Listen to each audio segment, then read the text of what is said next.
Hi gamers, what's up? Oh, hang on, let's move to the proper voice channel. What?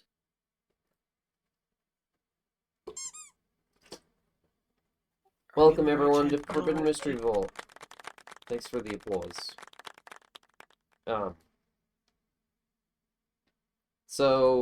hi, we're here. I have been recovering sort of in media res from, so I lost an external hard drive recently, and I had some stuff on that was kind of important. Oh my god. Sorry, I got jump scared by a MIDI because I still have them playing. Including, but not limited to, the game Shibuya Scramble. So, gotta re-download that. Oopsies. Uh...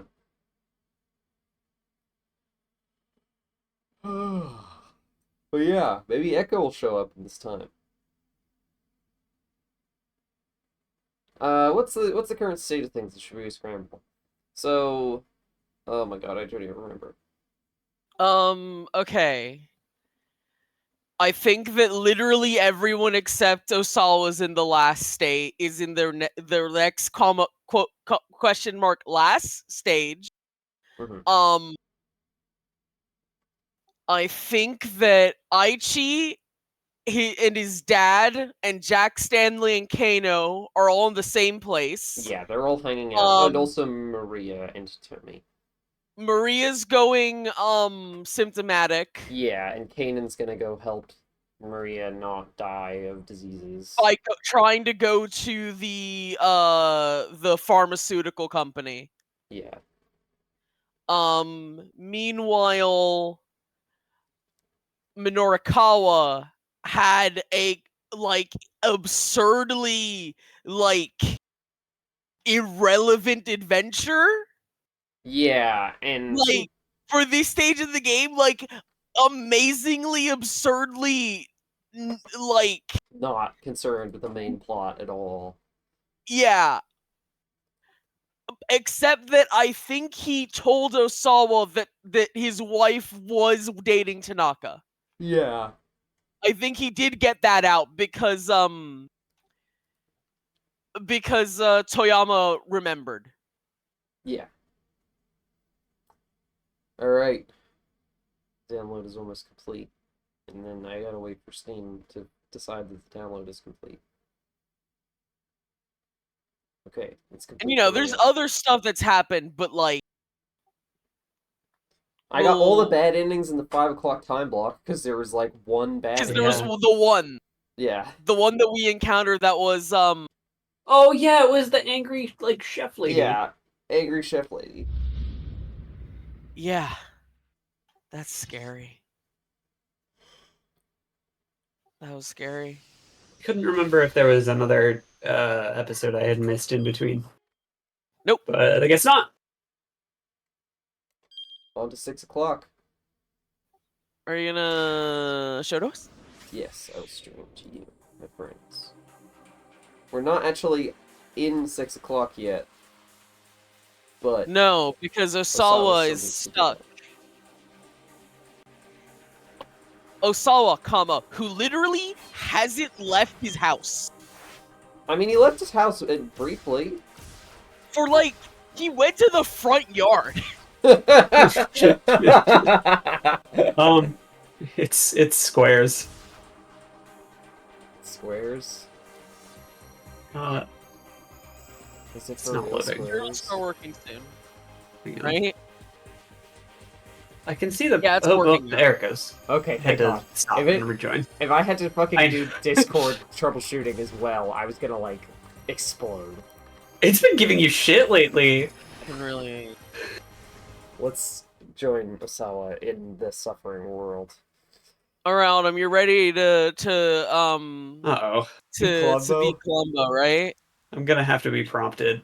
Be Columbo kind of sounds like... The rain won't let up. He kind of sounds like that. That's how Echo's been doing his voice. I don't know if I can keep it consistent. The rain won't let up. No, it's a bit more nasal than than Mr. Rogers. The rain won't let up. It's like, I don't know. but this But isn't like, your line anyway. I'm doing the correct tone, but you're doing like the more correct voice, I think. Yeah. Because Anyway, Echo also does it with a very specific tone, but it's fine. You don't have to copy Echo. yeah, you could Okay, do that's your a own relief. voice for the character. Great. It's just that you have to be Columbo because I won't do it. Yeah, the character is described as the Japanese Columbo, and he's very eccentric, and he loves to give people bananas. Anyway, this is my one. This is you. The rain will let up. Sound is growing louder and louder inside my head. It is the sound of regret, spattering against my heart. My emotions surge like a terrible storm within me. I never wished for this. Never expected my heart to be dragged so far beyond my control.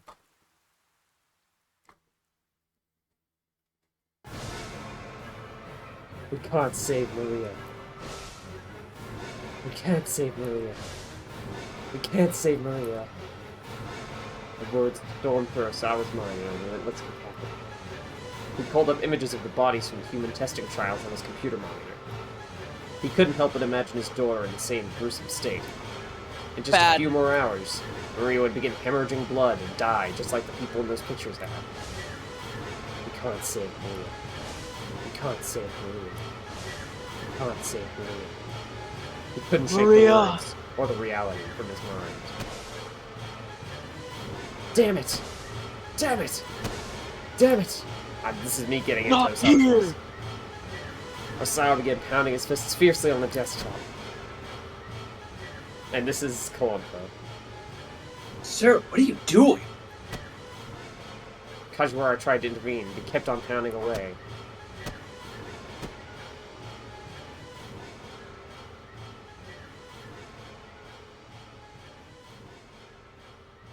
Just go post about it on your forum, man.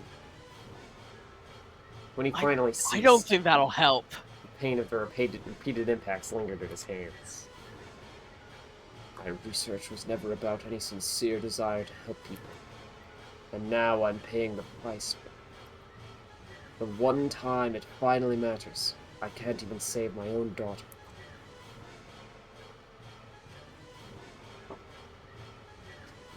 Kurosawa, Kajiwara set a hand on his shoulder. you can always blame yourself later. For now, think again, good and hard. Is there really no other way to save Maria? Nothing else we could try? Osawa shook his head. The only means we had left was using Tanaka's password to unlock the doors. And now Tanaka is dead. There's no other way. Is there a possibility that Mr. Tanaka told someone else his password? This is something Osawa hadn't considered. What? Was there anyone Tanaka might have shared his password with? There's Only one person, I came to think. mind. Well, yes. There may be someone. You're referring to I, sir? Kajiwara cocked his eyes down. You figured that out then? Yes. Factoring the commotion over that listening device. A necktie clip isn't typically the sort of present one gives to one's husband's coworker. Lamb, just so you know, it's not government experiments. It's private pharmaceutical experiments. Yeah, and also his daughter specifically is being attacked because she was the target of a terrorist organization. Yeah. And yet, although some might consider it somewhat inappropriate, Mr. Tanaka is wearing it as if it were a matter of course, which implies something about their relationship.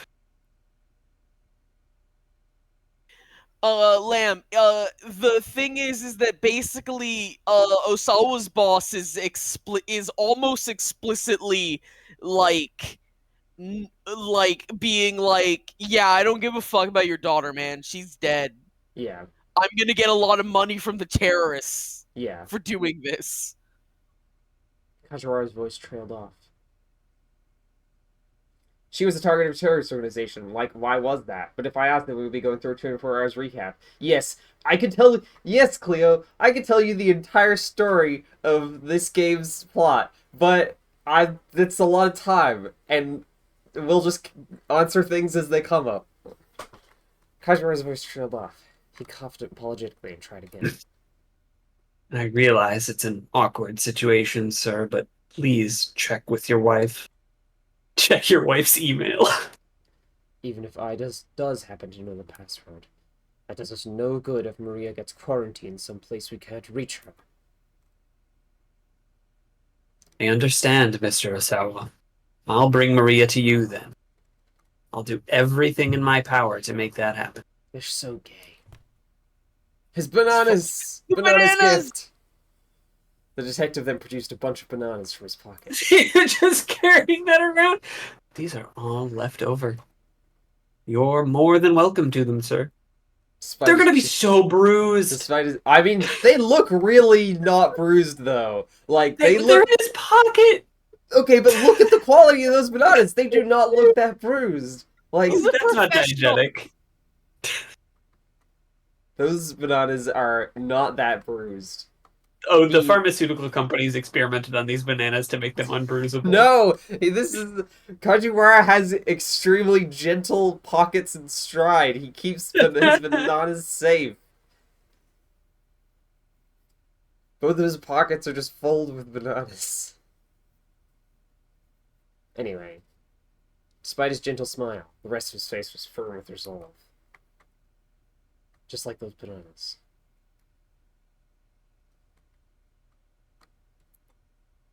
You said you... Yeah, I wasn't sure who it was either. Yeah. You said you didn't care whether other people understood you. Didn't you, Mr. Osawa? Osawa nodded guardedly.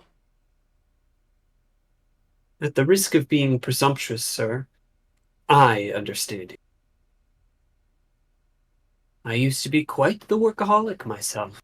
You're just like me, innocent and awkward. What does that mean? Soul. Just like me. On another occasion, Kajiwara was shocked to run into a man who looked just like him. The fellow was a stylist at a hair salon that Kajiwara visits on occasion. He let out a gasp of surprise of his own upon seeing the detective. Kajiwara felt a peculiar connection and was expecting to go to the salon regularly, but when the stylist asked what he did for a living, and Kajiwara answered honestly that he was a detective, the other man's face went pale and he bolted out of the building. Kajiwara never saw the man again after that. What? Huh? What? What? What? What is this? Is this gonna be relevant? No, I hope so. I hope it is.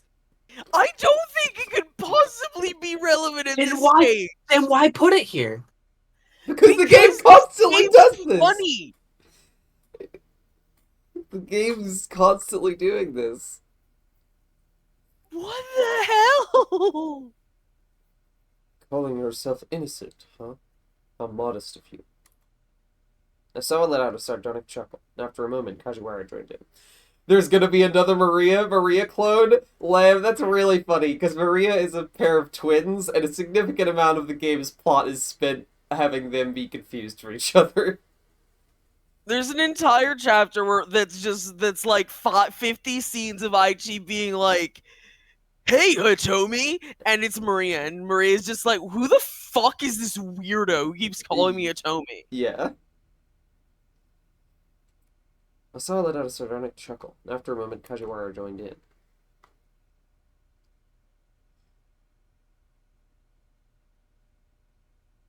The next time I see you, Mr. Osawa, I'll have Maria with me. The detective gave a slight bow, then left the study, a look of determination on his face. Man, I so hope that Kajiwara becomes a playable character. I don't think we're getting Can you another play playable Minecraft, character please? this late. I'm not playing Minecraft. Osawa watched him go with admiration. No matter what trouble arose, the man always looked for something he could do. He really was a fellow who knew how to hang tough. Yeah, Lana's right. This is Minecraft story mode. Compared to that, I'm just... Sawa couldn't even articulate his own self-disgust.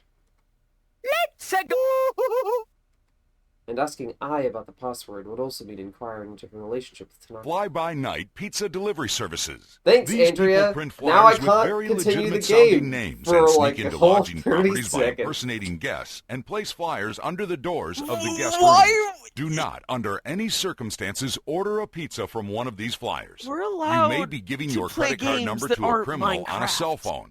At best, It's if not you are even delivered a FMV. pizza, I would never it will play likely Minecraft be on the very low stream. quality, and it may have been made in someone's look, garage. if someone made or FMV worse. Minecraft, you If might your play it on lodging the property stream. I has an would agreement totally with a play that, legitimate 100%, pizza if delivery someone made vendor, FMV you will Minecraft. surely find I that think you information could. displayed inside your room in a Like, it logical seems pretty location, doable. such as on the desk, TV, 'Cause, like, or you- in a like, I mean, directory it's of just services. sprites. Approved legitimate pizza Just Yeah, vendors I'm will sure never somebody out place there has flyers made on like the a floor just Doom inside your mod where door. you can have a Remember, sprite never model. order pizza Mhm. from flyers found on the floor just inside your door. Just 8 different angles. That's totally a thing. Now, this is not a hard warning, but I will, if pressed, I would like to finish this game today, and I already had to spend half an hour doing technical difficulties, so if I need Yeah, it'd be to, really I will cool. stop sound alerts. So, I wanted to let that one through, but just as a warning, I have that power. Prospect is daunting. Venturing into the emotional territory of another person is his weakest suit.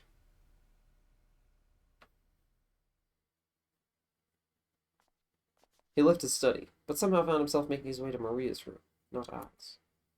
He realized that he hadn't been into his daughter's room since a certain rainy day years before. For years? Well, you know, I guess that's he's a fair, yeah. workaholic and stuff. Yeah. Now he stepped quietly inside and saw Maria's world laid out before him. A small photo was set atop her neat and tidy desk. It was a close-up of someone's hands doing a cat's cradle. Whose hands were they? From the skin tone, they didn't appear to be Maria's. Maria's so fucking gay. Holy shit. Yeah. Several more photographs were pinned to a corkboard that hung on the wall. There were snapshots of people and townscapes from the Middle East. One glance at them, Nosawa felt like he was back there for a moment. The images weren't necessarily aesthetically pleasing, but they all looked like they had been taken by a professional. When he spotted the last photo on the corkboard, however, he was certain that Maria had taken them all.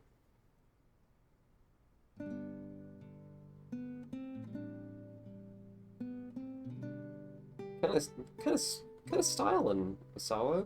You look Yeah, I was thinking the same. Yeah, kind of a good look. Wow, yeah. The last picture was of Osawa himself. He was facing the camera, holding some luggage and flashing an awkward smile. It was a comical, affectionate image. I wouldn't call that image comical. He's a weirdo. Yeah. He'd never known that photography was one of his daughter's hobbies. Dude. No, this went beyond a mere hobby. Did she perhaps aspire to be a professional photographer one day? She certainly had the aptitude for it, from the look of things. Maria, a photographer. As he mulled the idea over, Osawa felt his chest tighten. Right now, it looked like Maria's hopes and dreams were about to be snuffed out. Her future consisted of bleeding to death a few short hours from now. Osawa I think stared that's an vacantly out the intrusive window. thought, my guy. You should maybe not focus on this one. Okay, fairly enough to him. I think that's a pretty reasonable intrusive thought to have when your daughter has the bleeding to death disease. Yeah, but still, it's just like rough, dude. Yeah. Zara stared vacantly out the window. The view from Maria's room remained unchanged from so long ago. Again, that rainy day crept back into his mind, as vivid as the present.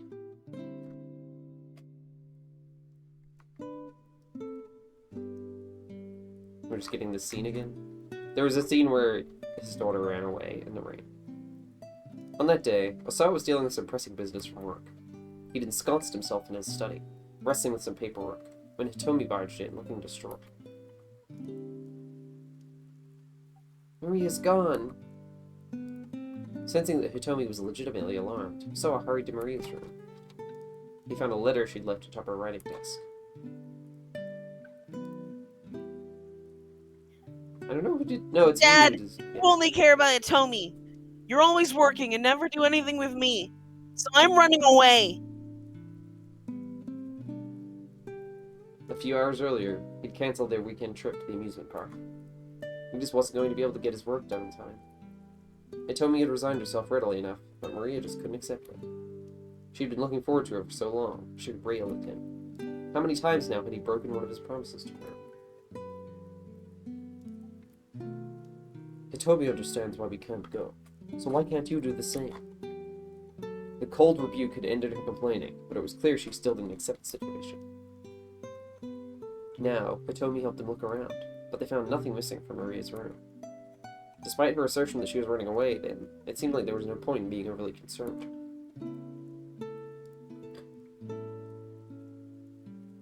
Maybe she's at the park she always goes to? Hitomi looked worried. The park was roughly a 25-minute walk from the house. It would only take about an hour for Asawa to go get her and bring her home. But an hour was more than he could afford to spare right now. Dad, I think she's waiting for you to go after her. Osawa didn't need Hitomi to tell him that. He knew it well enough. That was what galled him so much about the situation. Why did she have to pull something like this precisely when his work was at its busiest? He'd done everything he could as a father since his wife had passed away. Why couldn't his daughters see that? Well, you're doing a bad job. It's alright. Your sister will come back. The rain was coming down pretty hard outside the window. Do you think she brought an umbrella? I don't know. But with the rain like this, she'll come back home soon enough. He spoke the words for himself as much as for Hitomi. Then he headed back to his study and got back to work. Dude! Bro! He's been like this the whole game. I know, but it's like, dude! But several hours went by. Still Maria did not return. The rain had gotten even more intense, to the point where Asawa could hear it in his study. He was so concerned about his missing girl that he couldn't focus on his work. But he stubbornly refused to give in and go search for her. Several more hours passed. What At the last, fuck? Maria appeared at the front door, soaking wet. Osawa met her silently in the entryway. Wet strands of hair clung to the girl's forehead as she looked up at her father with a bitter glare.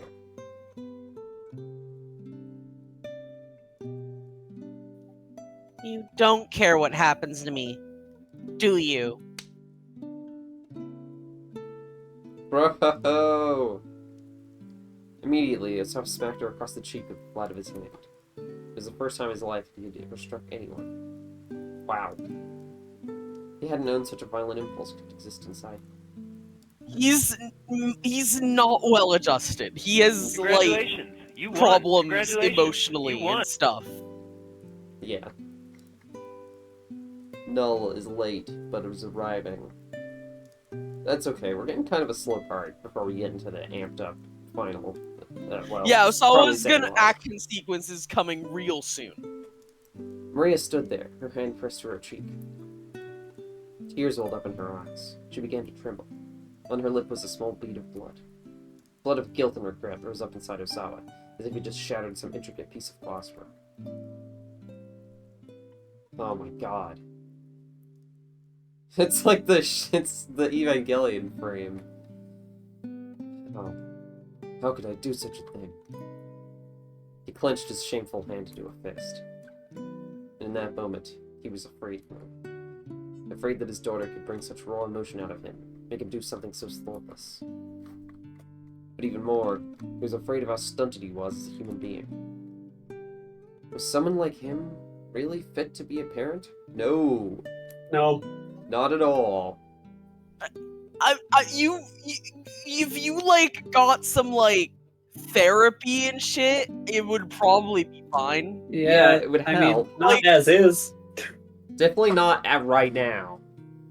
You need to like do some sort of self-improvement, and then yeah. Yeah, and maybe get some Probably. like help, like have another person would probably be good. Yeah, unfortunately his wife did die. Yeah, that is the problem. What kind of a future could Maria and Hitomi hope for with a father like him? that was why he'd married Ai, as Makino had proposed. Having a mother, he decided, would help keep his family together despite their sad excuse for a father. Yeah, unfortunately. But in so doing, Osawa had dug a psychological ditch between himself and his daughters. A deep ditch, so that he could keep his daughters from being hurt. Yeah, not a good reason to marry someone. So that he wouldn't hurt himself.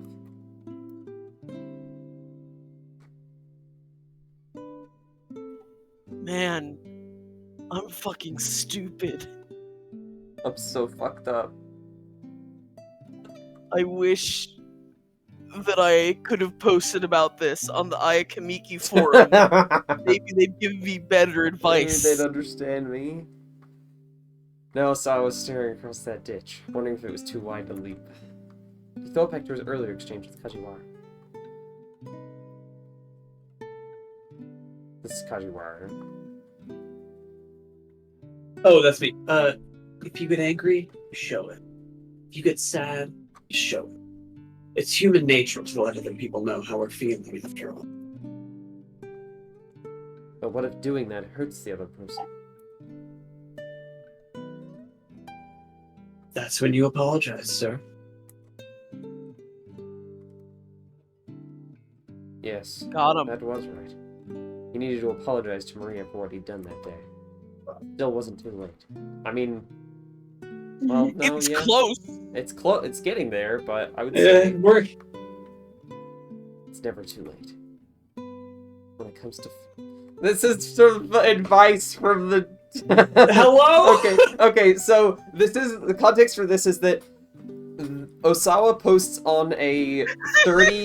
Osawa posts on a fan forum for fans of a girls pop rock musician who... And specifically a forum for the 30-year-olds and over section. Like, 30-year-olds and over section of a girl rock musician. And she's real, right? Like in She's real a real life? Yes, she's a person. real in She's real a life. real musician that features in this game. And so he posts on that forum, and then there is a young girl who posts on the 30+ Air section. quotes. Air Young quotes, girl young in air girl, quotes. who posts on the 30-year-old and over section, who is in fact Kano's girlfriend's dad, and who we see. And this is advice that Kano's girlfriend's dad gave to Osawa when Osawa started posting about his started trauma dumping on the forums for this musician with he was doing some bad forum etiquette, I'm gonna be honest. It was pretty bad form etiquette.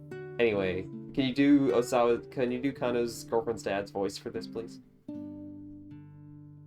When it comes to family, there's no such thing as game over.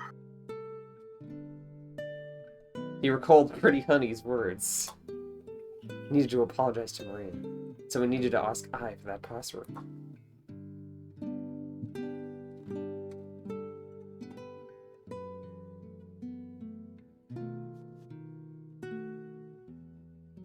Osawa was going to have to face his wife. Oh, is there a Lost worse Al. fate for a fail husband? To be fair, she's like not a good person. Yeah, she's Either. pretty bad. They're both pretty bad.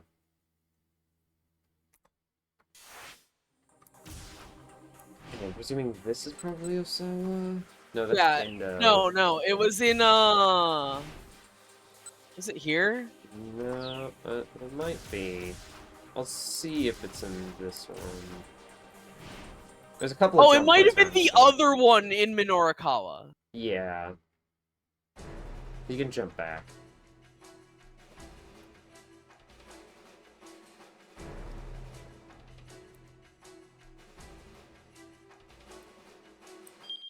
Yeah, because this is the jump to Aichi. Because there were two jump here. Ah, Yeah, here there we we go.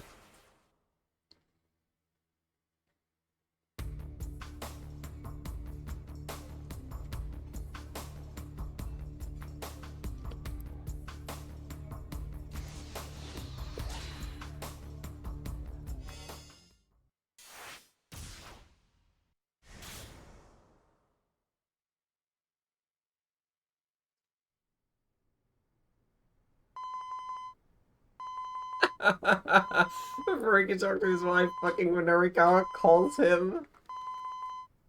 Sawa's phone rang, and Minorikawa's phone number popped up on the LCD display. The reporter must have finished looking into the matter Osawa had asked about. Mr. Osawa? Sorry to keep you waiting. How did it go? Well, I looked into the background of that story you asked about, and I learned who it was your wife was dating. Who was it? There was a brief pause. Mamoru Tanaka. I see. Finally, he had proof positive of the relationship between I and Tanaka. Now, more than ever, it was no time to waver. No matter how painful the reality was, it was also true that if they hadn't been dating, there would probably be no way of saving Maria. So, what was this big thing about disrupting the power balance of the world all about? There's something I need to take care of on my end first. Once I'm finished, I'll tell you everything. Yeah, that's fine. Things are pretty hectic on my end right now anyway. Osawa had expected Norikawa to put up more of a fight. He'd figured a reporter for 4-star general gossip would be a bit more persistent. Oh, by the way, there was one other thing I wanted to tell you, Mr. Osawa. Osawa could practically sense the finger pointing his way from the other end of the line. Don't be too angry with your wife. All too often in this world, people let their anger get in the way of solving their problems. You may have a point. Osawa let out a wry chuckle. All right then. I'll call you back later.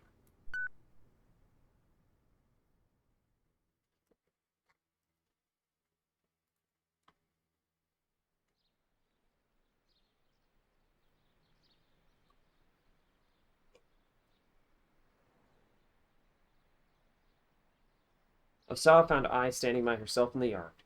She kept her back to him as he approached. May I have a moment? What? Still, she didn't bother to turn around. There's something important I need to talk to you about. I'm not in the mood right now.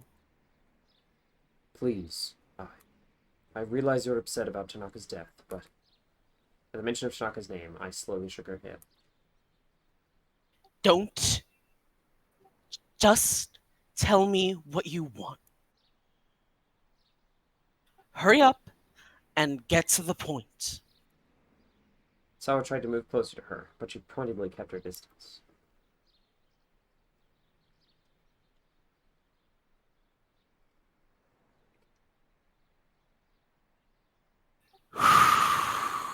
Ooh. That's a pretty big choice.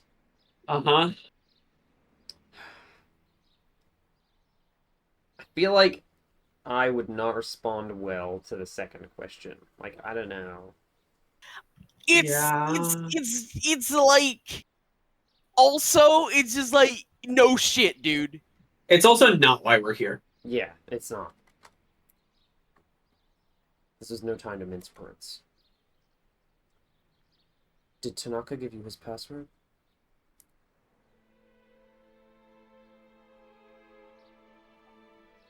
His password? For the electronic lock on the lab. I needed it in order to get the antiviral out. I turned to face him at last. To get it out? What are you thinking? That belongs to the company. I just need one dose to save Maria. Please, if you know, please tell me. Oof. I don't know it. Ai's voice was barely a whisper. Osawa looked his royal wife right in the eye. You're telling the truth. I am. I see. Then, do you have any idea what number he might have used for a password? I shook her head silently, then turned her back to her husband once more. Even if I did know, I wouldn't tell you. Jesus That's Christ, cold. lady! That's cold! For this- It's Ugh. for the daughter, not for him! Like... Oh. She doesn't care! But her dying, his daughter dying would hurt him, and she wants to hurt him so bad. I don't even think it's that. I think it's just literally she does not give a shit Yeah. about them. Yeah. Why not? Don't you get it? His words came out as a strangled rasp. Do you even know why I'm with you? You really have no idea how much you're worth, do you? The value of one woman's life versus the potential profits your research would bring in. There's no comparing the two. If it meant that Okoshi Pharmaceutical could monopolize your talents, then what did it even matter what I wanted for myself? There was something akin to desperation in Ai's words.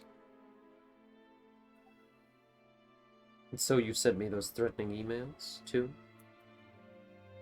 What? I looked at him in shock. He knew he guessed correctly. You would go that far, just to keep me tied to your father's business? That's right. I would. I bit down on her lip, hard.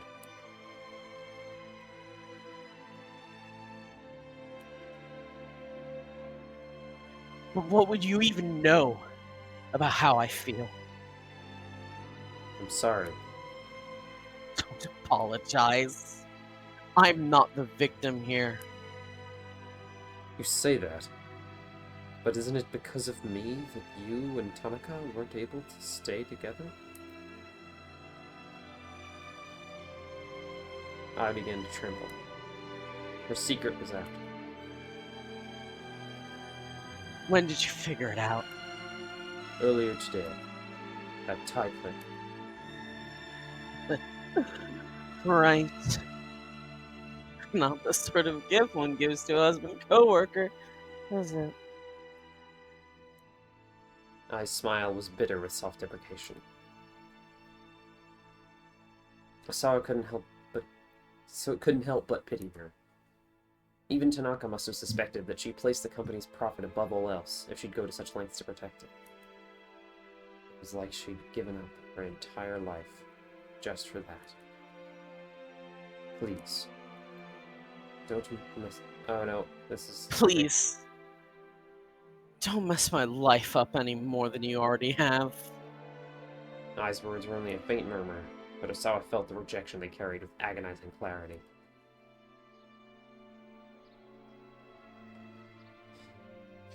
Tanaka hadn't given Ai his password, so his last chance had gone up in smoke. He let out a long, shaky breath and shut his eyes tight. Was it true? Was there nothing more he could do?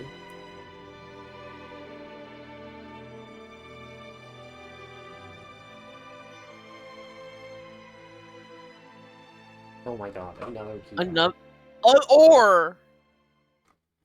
or it's a fake keep out, I don't think it's a fake key. and we have to go say the other thing. Those are the only two options. Oh wait, really? Is there another jump? Oh my fucking god! I forgot there was a jump here. Yeah, the jump right at the end. Oh yeah. Oh. Oh yeah, because he's going to go. Oh, with this is the Maria last Kanan. chance is done. There's no hope. And then, Epic. but wait.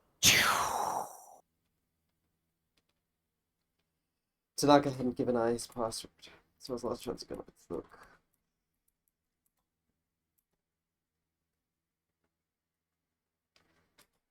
Come on, let's hear it. Let's hear the ringtone. Kind of a bad ringtone. I saw his cell phone ring. When he saw the name on the incoming call display, he nearly shouted out loud. Oh right, I guess it's their phones are the ones that have the Ayakamiki Yeah, cell, not his. Sad. it was Hitomi. Hitomi? Are you alright? Please, tell me you're alright. Yeah, I'm fine. But, Maria's... Maria? Is Maria there with you? Saw his heart leaped. Dad, there isn't any time for me to explain everything, so I'll have to just give you the main points. This is so we can save my sister, so just stay calm and listen. Sawa struggled to hold back the 1,000 questions and immediately came boiling into his mind. There's a girl named Kanan who's going to bring Maria to the lab. She's going to try to hack the password in order to get us inside. Wait, hold on. Just what in the world is going on? We have a bunch of people here working to help save Maria. Can you wait for us at the lab, Dad? I'm not sure that electronic lock is something that'll be so easy to... We've got another plan in motion, too. If that goes well, we might be able to learn the password. It was all too much to follow. Sawa realized he'd have to take Hitomi at her word. It was their only hope of saving Maria. Alright. I'll do as you ask. But... you said you're trying 2 approaches. You're not going to be in danger, are you? No. I'll be fine. Don't worry about me. Okay. I'm heading to the laboratory now.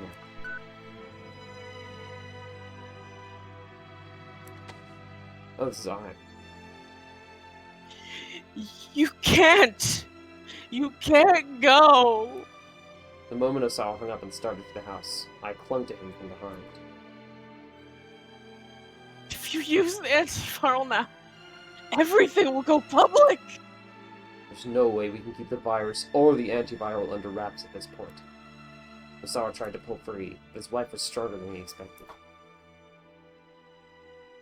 Besides, if Maria infects other people, the whole world is going to find out in a matter of hours. No. We can just quarantine her.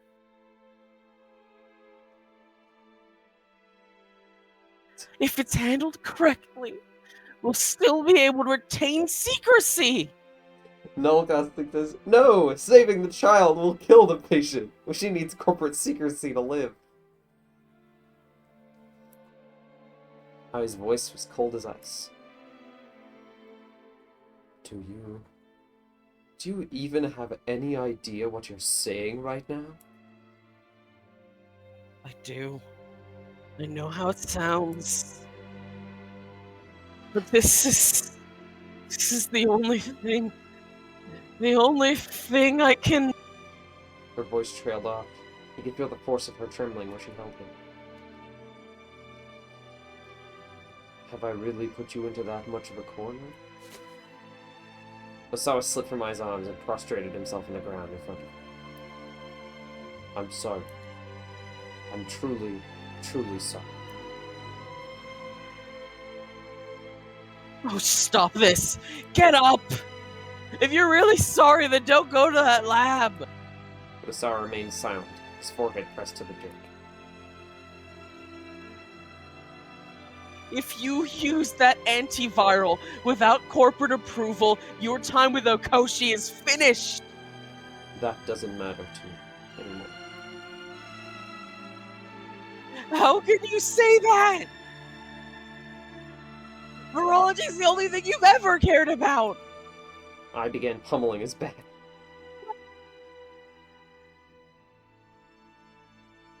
Maybe virology is all that I care about. I don't know the first thing about anything else. I never wanted to know. Never even thought to find out. Never bothered to learn what you or my own children might think. I'm a failure. As a father and as a husband.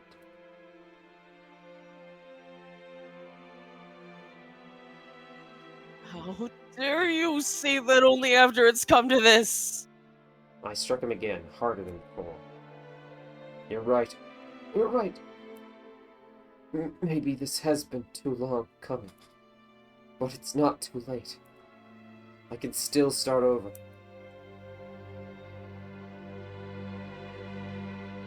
Start over? She paused in disbelief. You already turned down that American job. If you use that antiviral now, there won't be any starting over. You'll lose everything.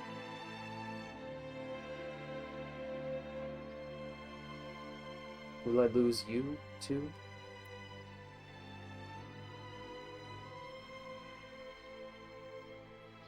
After you've gone and thrown everything else away like this? How could I possibly stay with you? I was sobbing softly now. Osawa wondered what her tears were for. But there was one thing he did know. She was right. They couldn't be together anymore.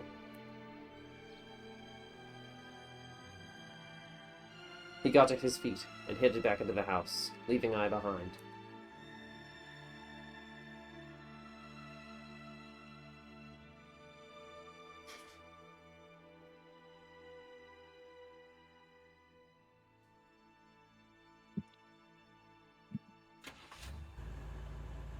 He hurried through the back entrance and went into the garage.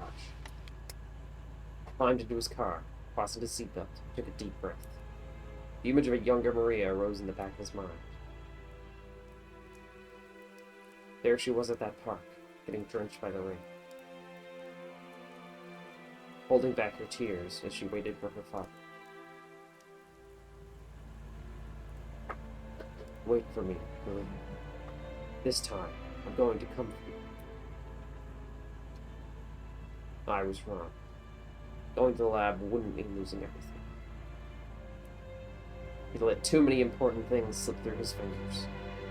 Now, it's time to go and take them back.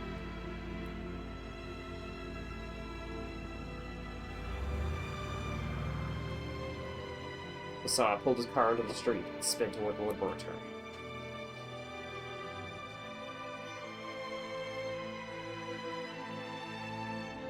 As if to signal that the long day was drawing to a close, the dazzling sun sank down between the buildings in the distance. That is usually what the sun setting means. Look.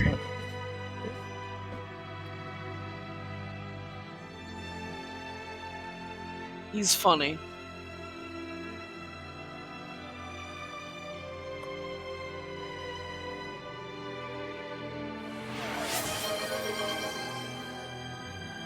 Yeah, that's what I thought. Yeah.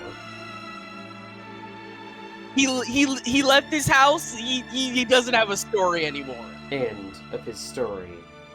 And yeah, there was hey, are those saturated colors in Osawa's storyline at the very end? Yeah, using the yellows and the pinks and the roses. God, yeah. Hang on, we gotta watch this. The final. I'm sorry, Suzune. UA's out. The UA is out now. Mr. Vino, answer me! We meet at last, Alphard. Go ahead and kill me. Alright. Oh, 6 to 8. 2 hours? 2 hours. That was great. Ooh.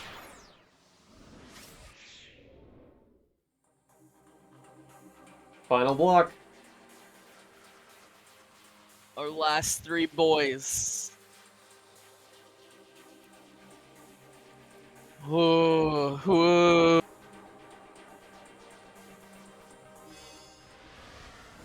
I clicked this by accident, but sure.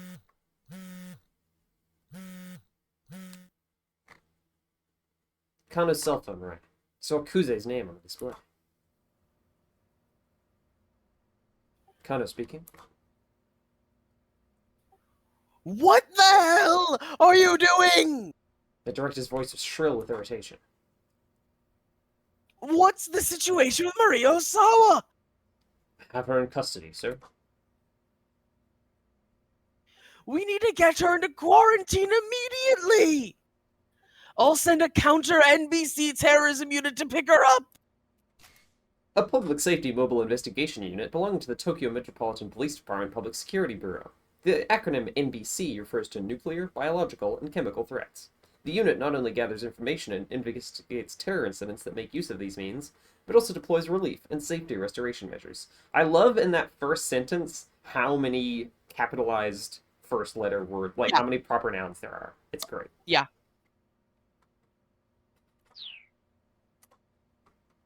What's your location? Sir, the situation's a little complicated at the moment. He had Stanley made eye contact. Kano gave him a knowing nod. He knew what he needed to do here. He briefly informed Kuze of the plan to take Maria to the laboratory, but was careful not to mention Alphard. Please, sir. bowing reflexively to the phone. Let me handle this. Absolutely not! There's no way I can allow that! Maria Osawa needs to go in quarantine right now! The act of placing infectees in isolation, such as at a medical treatment facility, in order to prevent spread of an infection. If a virus is capable of airborne transmission, an airborne infection isolation room, AIR, is sometimes used, which employs negative air pressure to ensure that air from within the room does not leak outside. I like how they've mentioned quarantine like a million times, and they're just now telling you what it is. Yeah, it's so funny, because it's so... Well, no. It's not that they're telling you what it is. It's telling you this is how they do it. Yeah, it's just, like, so funny that this is the one that they decide to define it on. Sir, please, just give us a little more time. Giving her the antiviral is the only way we can save her. If we put her in quarantine, it'll be a death sentence. Kuze let out a growl of frustration.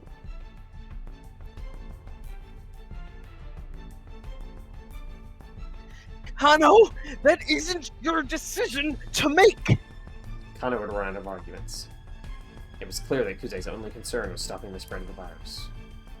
Direct to Kuze, are you just going to let Maria Osawa die? We can't put the lives of everyone in Shibuya at risk in order to save a single person! I know that, sir. That's why I'm asking you to please let me go to that laboratory. And if it looks like we're not going to be able to hack the password, and at that point, a quarantine can... Kano!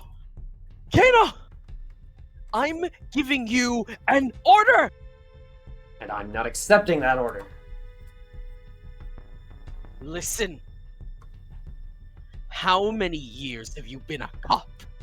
What do you mean by that, sir? Kuze didn't reply. Is this an order from up top? What's going on here, sir? Please, I need some kind of explanation. Stop it. You sound like a child. This is dereliction of duty. Call me a child if you want, and I'm not following an order that I know isn't right. Swag. Kano punched the end coal button with his thumb. Swag. From an objective standpoint, maybe Kuze was right. They needed to think about more than just Maria. If the UA virus spread throughout Shibuya, it would be a nightmare of epic proportions. Kano understood that perfectly clearly. But still. He looked down at Maria's face as she lay collapsed on the floor. There's...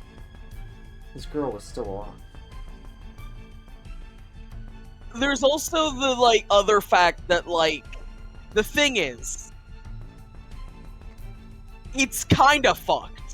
Because it's just you can quarantine Maria and she'll die. Great job.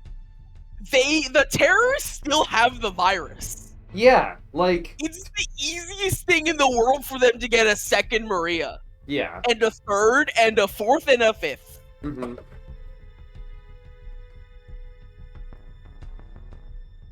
Shouldn't they just send the quarantine unit to the lab? They could fucking just do something like that, but they don't want to risk it at all. The lab wouldn't let them do that. Probably, yeah. Kano couldn't stand idly by and let a living, breathing person die. Consequences be damned. He wasn't going to be the one to weigh the worth of someone's life.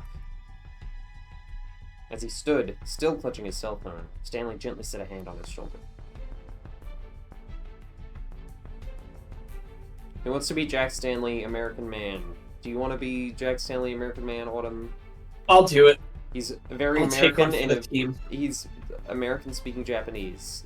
So he's like Well, this is in English. Well, yeah, but he's a white man. And that's his character arc. That's his character You did trait. fine. Alphard is in possession of the UA virus. The people of Shibuya are already in danger. He may have already released the virus in the city. If he hasn't, he may do so at any time. Right now, what we need to do is get that antiviral and arrest Alfred. You made the right choice here. Thanks, Stanley. I appreciate hearing that. Stanley gave Kano a slap on the back. He was right. At this point, they needed to focus on the things they could still accomplish. So, guys,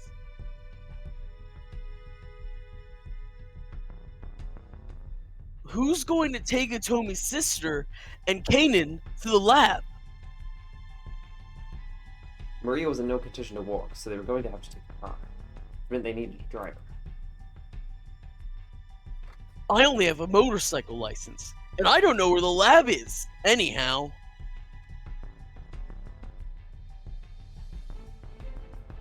I should go. This is Kanan. I guess I should gotta go be with Kanan. Maria, alone. Okay. More voices, please. More voices.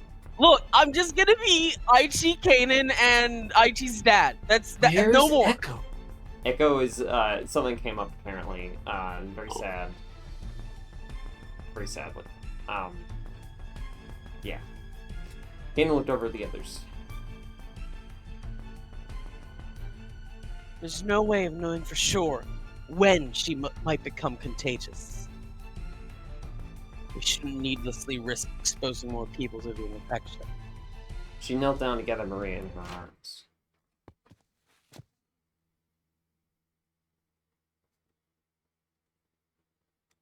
That's probably Jack Stanley. Is and Connor whirled Oh, around wait, at the that's sound of a someone new else? voice behind him.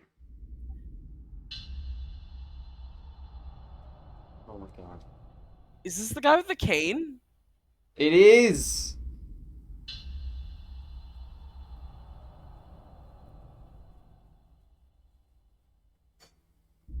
Tatano was standing in the doorway. I don't know that voice in town now. Autumn. You! This guy's an assassin. You! Oh no, wait, this is Oh, Archie. that's Archie. Archie's face went red with rage. Oh, okay. This is one of those This classic double keep outs. Yeah, so that you'd get to both at the same time before things continue. That makes sense. Yeah. Do you want to do the other side, or do you want to see what fucking Minorikawa's doing? I do want to do Minorikawa, but I'm gonna do Archie first, just to get to that. All right. Wait, what? What? Oh, Can't do it. Oh, okay. I have to jump to get to Archie at all. I guess we got it. Didn't we have a? Interesting. Yeah. There is a jump here, so I have to just jump to start Archie's. Yeah, I guess it's. Yeah, sure. Oh, I can watch this again. Really slow scroll up his body. Not FMB. You.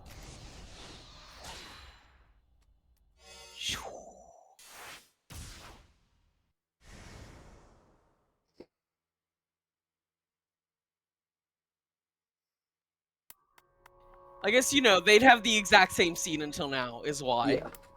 You. In the doorway stood the man with the cane.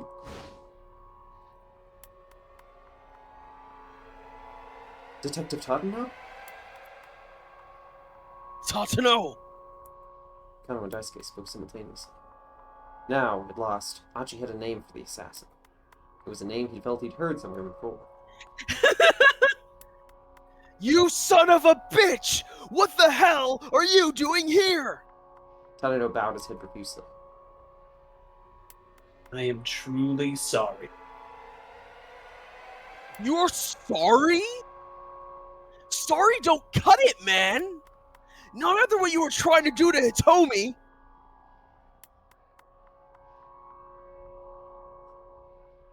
I don't expect you to forgive me. And I intend to turn myself in to be punished for my crimes. But before I do that, please, let me do what I can to help you. This is probably Archie. I think you've helped enough! Archie grabbed Tadano by the collar and drew back his Yep. fist. Hana moved to stop him, but Tadano held up a hand.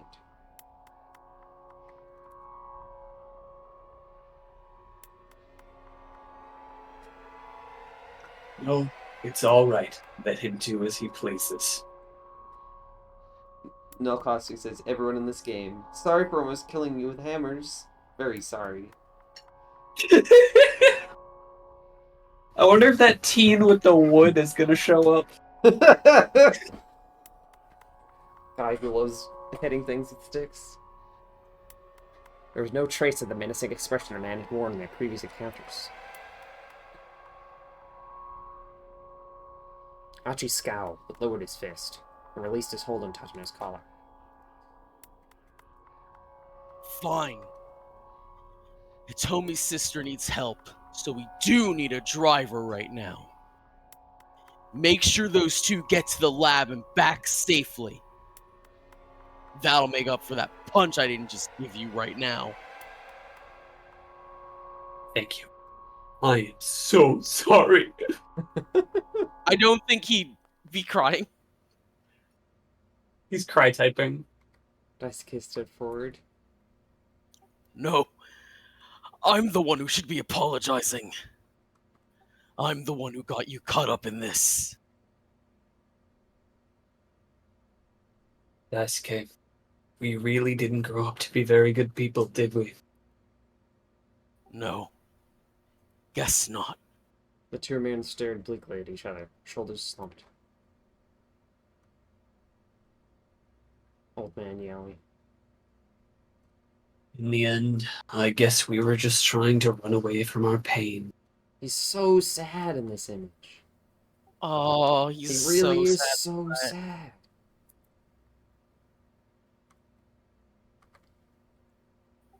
Yeah.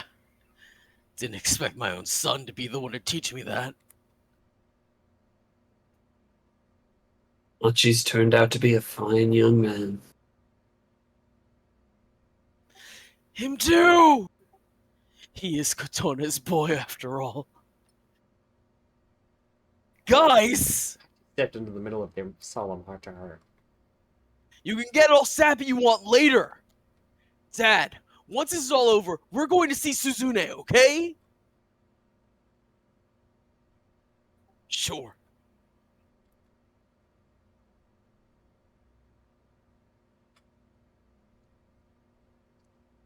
Hold on.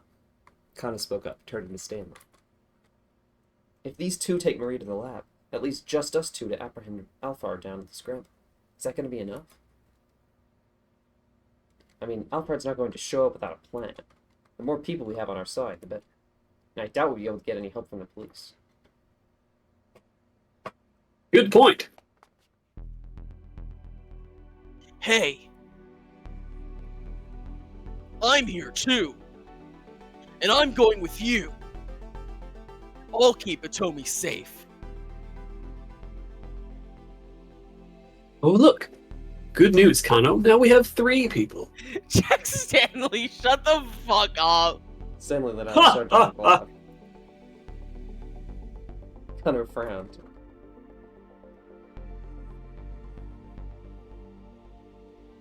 Achi, I appreciate the offer, but having 3 people instead of 2 won't make much of a difference. When you're not sure of the enemy's exact plan, you really need strength in numbers. We could set up a dragnet like the task force did this morning. That'd be ideal, but... Come on, detective. Don't you have any idea what approach this psycho might take? Classic Riley accidentally activates autoplay moment. You Or love put that it. down on Might your be the Shibuya last one Scrambled. though, right? Might be the It last hasn't happened time all it happens. stream. It could be the last one, everyone. If I were Alphard, but I suppose my biggest problem would be figuring out how to get away after I'd taken Toby's blood. Stanley nodded in agreement. I'm betting he plans to involve the Ua virus. If, for instance, he tells us he's set up a device somewhere to spread the virus throughout Shibuya, that prevents us from taking action against him. Orochi swallowed hard. This guy wanted to unleash a killer virus in Shibuya. If he succeeded, And the town Archie had known and loved all his life would become a graveyard. No, that would be really fucking funny. Of course, that's mere conjecture.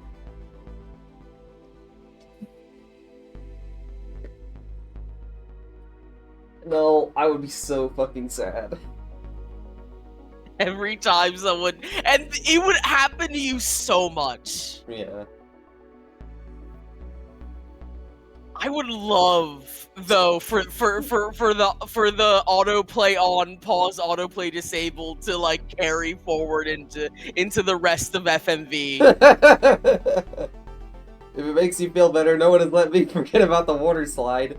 Okay, the water slide, I feel like that was a moment of sort of like sort of great hubris. Like that was sort of your magnum opus created in a fit of like sort of your Tower of Babel. Like it was pretty cool. It was a tall water slide. Keep talking about my hubris. That's something to consider. But frankly, even I can only guess what he's going to do. His expression was grim. Strength in numbers, huh? Oh fuck. Yeah. You're Yeah. saying we absolutely need more people. Is that it? Essentially, yes. But not just anyone, mind. If it's not a group that meshes well, it'll hinder more than help. Poe folded his arms across his chest. He looked perplexed. People who mesh well together, huh? Hachi had an idea. I know who Yeah! he could ask. Yeah! If there was I anything thought he could this was do, coming. it was that. It was a selfish request. He knew that. Susumu would probably be furious with him, but Hachi would just have to deal with that. Even if his old pals wouldn't forgive him, they understood that they'd be helping protect Shibuya. He was sure they'd step up and take action. After all, the whole point of the gang was that it was made up of people who loved their town. Yeah! Can you give me a half hour? I'm gonna try and see if I can rustle up some people. Kano straightened himself up. You think you could do it? Hachi nodded assertively. Just wait here for me, okay? She gave him a worried smile. All right, I'll be waiting. Them being called SOS is really good. It'll for be this okay. part. Yeah. I promise. I'll bring back some help.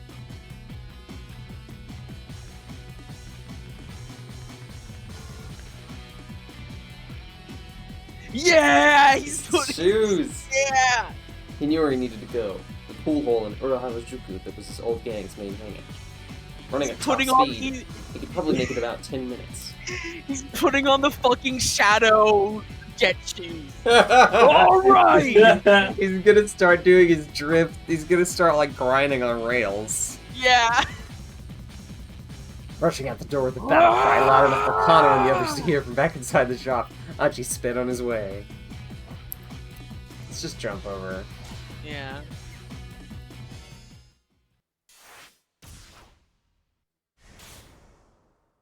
Aichi, press the action button to perform a light speed Maria. dash.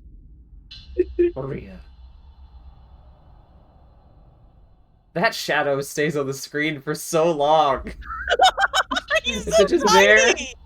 Okay, yep. It just stays there for like so long. Archie's protests were vehement, but he backed down at last. Tadano would escort Kanan and Maria to the lab. I don't know how to fix it. That's fine. That left 3 to try to apprehend Alphard. Kano, Stanley, and Archie. Having only 3 people was a dicey prospect, though, so Archie took it upon himself to head out and gather some backup.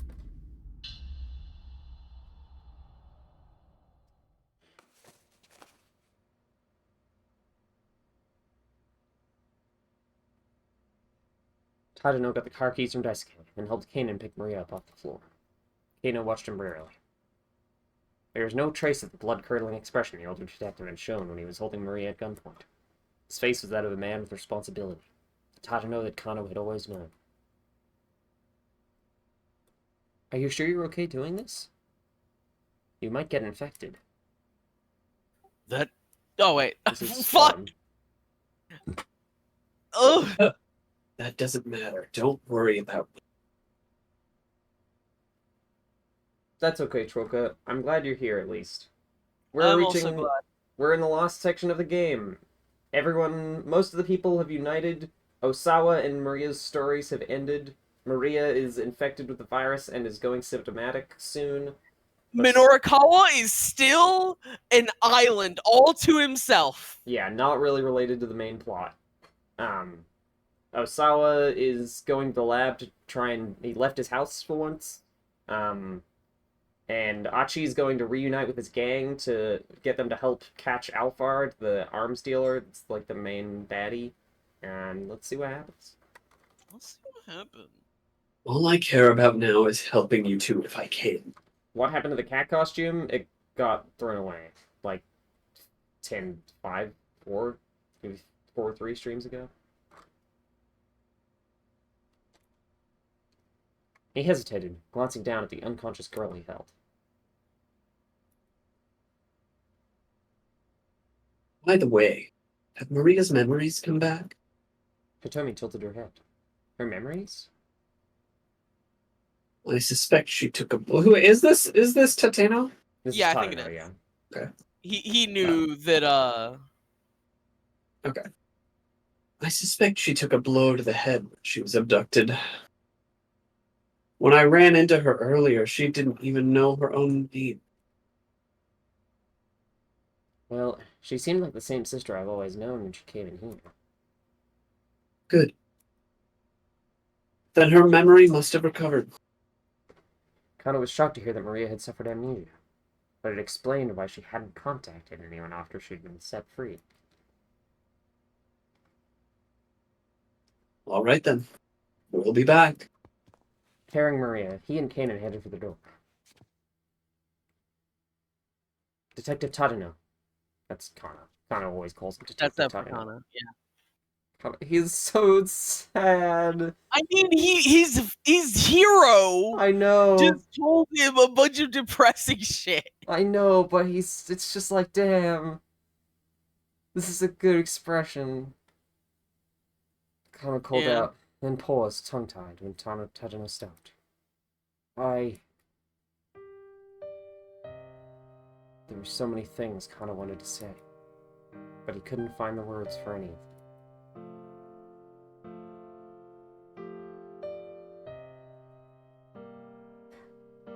This is you, Autumn.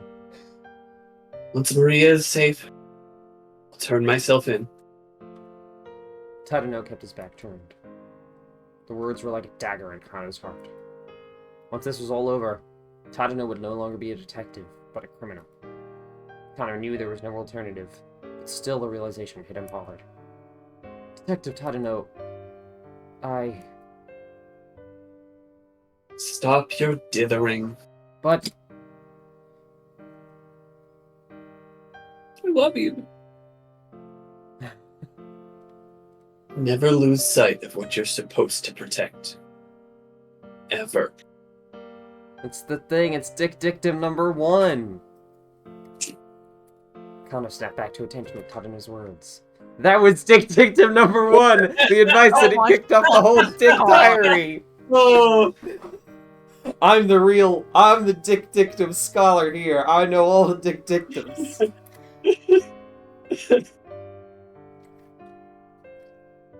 I'm not the one you should be worrying about right now. We need to save Maria Osawa's life and protect the people of Shibuya. I'm not doing a dictum test. Kind of bit his lip. Because we might have to go overtime to finish this game, because I don't know how long this, 2-hour section is going to be.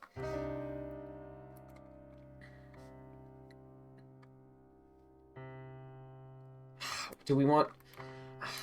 Ah, I think this is the Kano's last chance to let any emotions out is the thing. I know that, but Even if he gets like immediately shut down, it's just like he gotta try. important.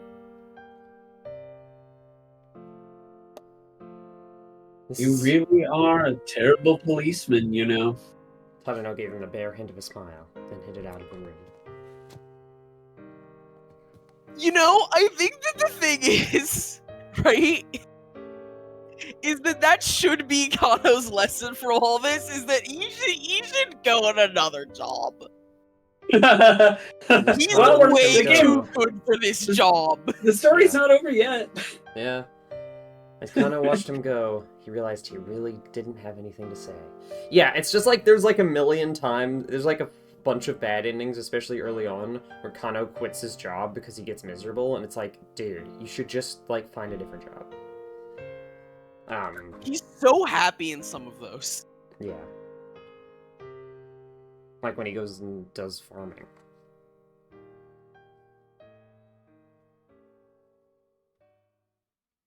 I do like that, though. That feeling of having something to say, like you really need to say something, but then you just can't. I mean, sometimes you don't. Sometimes you don't have anything to say at all. There are only 30 minutes remaining until the time when Alpha already told them Hitomi should be at the Scramble. They needed to get ready for action. Is your surveillance camera system still up? Yes. It looks like what happened earlier was a temporary hacking job. Then will you help us?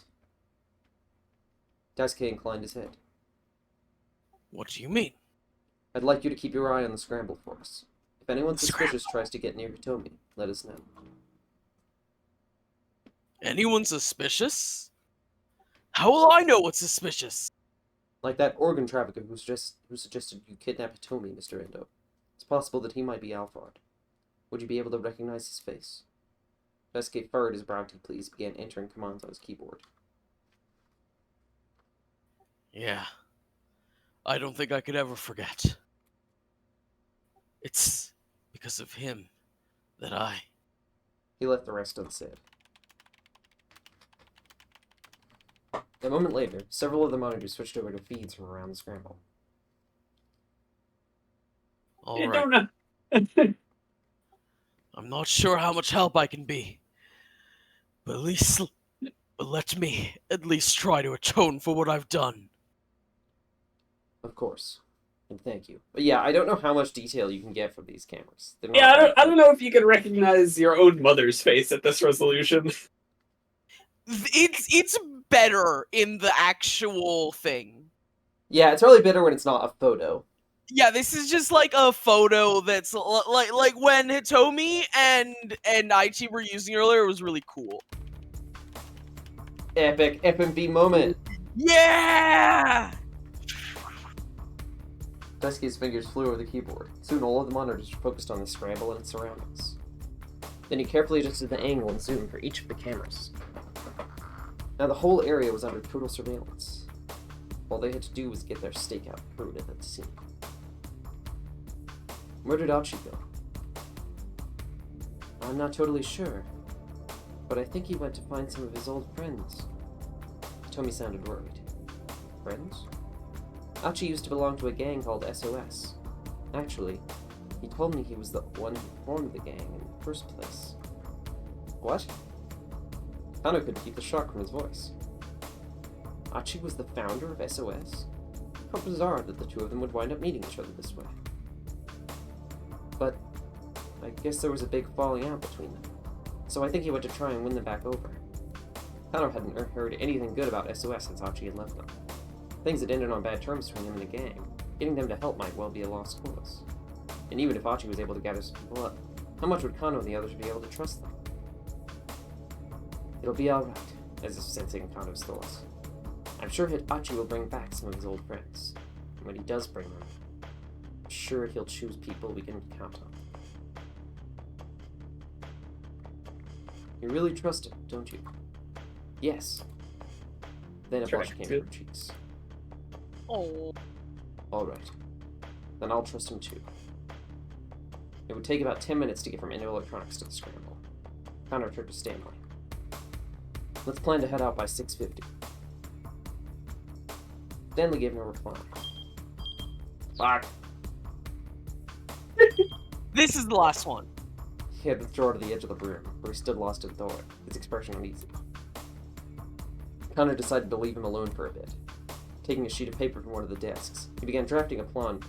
Drafting a plan? He began drafting a plan for positioning Achi's reinforcements around the Scramble.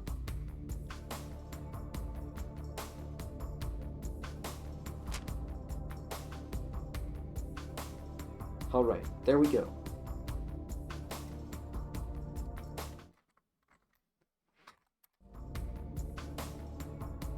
I removed the shift key from my keyboard, so I will hopefully not press it again. In about 5 minutes, he had drawn up a little map of the optimal places to deploy the team. It included positions for as many as 20 people Achi might bring back. This is probably Stanley? It's probably Stanley. Jack Oh, no. Stanley.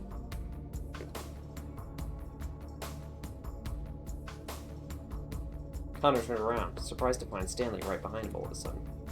The American looked haggard. Is something the matter? You need to go to the Scramble without me. What? Where's this coming from all of a sudden? Please, don't ask me to explain. Something else has come up, and I have to see to it. Sweat beaded on Stanley's brow. Whatever had happened, Connor had no doubt it was something major. And almost certainly, it had something to do with Alphard. Yeah. It's very sad, Shroka, but it's okay. Your voice... hurty. Stanley.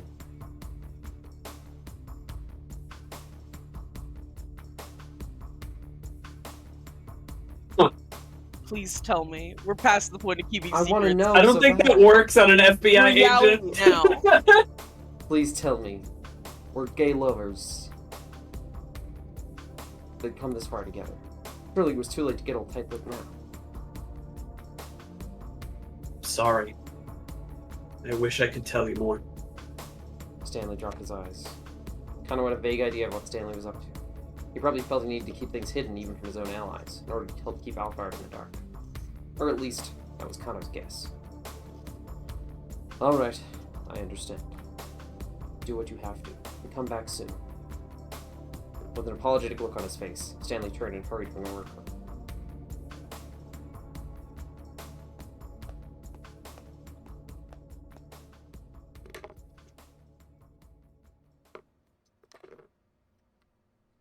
Connor glanced at his watch. It was coming up on 6:50. Pretty soon, they'd have to head for the Scramble. But Achi still hadn't returned. We need to head out soon.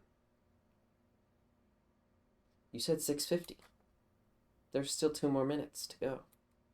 Connor let out a tiny sigh.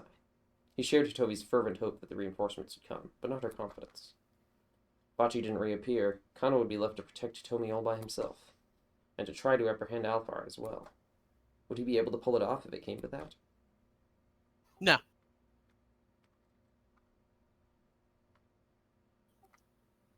You gotta wait.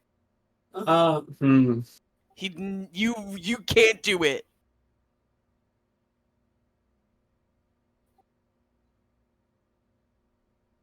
No, I'm wondering he if No. I'm wondering if the time is more critical though, and it would be better to meet Achi there. Yeah. If this is a bad ending, it's fine. Yeah, if it's a bad ending, it's fine. We could just work back. And it's probably just like I have to go do Achi's story, and if that happens, I'm gonna go do Morikawa's story. Chilu. Because I want to do Morikawa's story. Chilu. No, he'd never be able to do it on his own. He decided to wait for Achi, accepting that they'd be late. The clock kept up its steady ticking. With each minuscule movement of the second hand, kind of felt the tightness growing in his chest. A minute passed. 2 minutes. Time is of the essence. They couldn't keep waiting any longer. Tell me, I don't like having to do this, but we can't wait any longer. Seeing the look of determination on Kana's face, she gave a tiny, reluctant nod.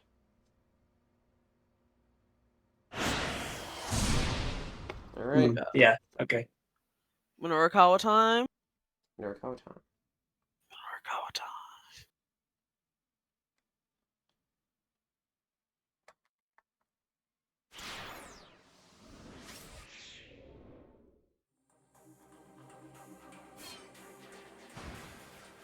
Battle damage for Narakawa.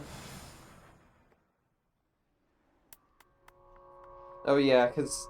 So, Norikawa's current struggle is that Chiaki fell over for being Oh right, tired for all of her running. shit exploded, I guess. Hang in there, Chiaki. Just keep it together. Norikawa rushed to her side and offered her hand.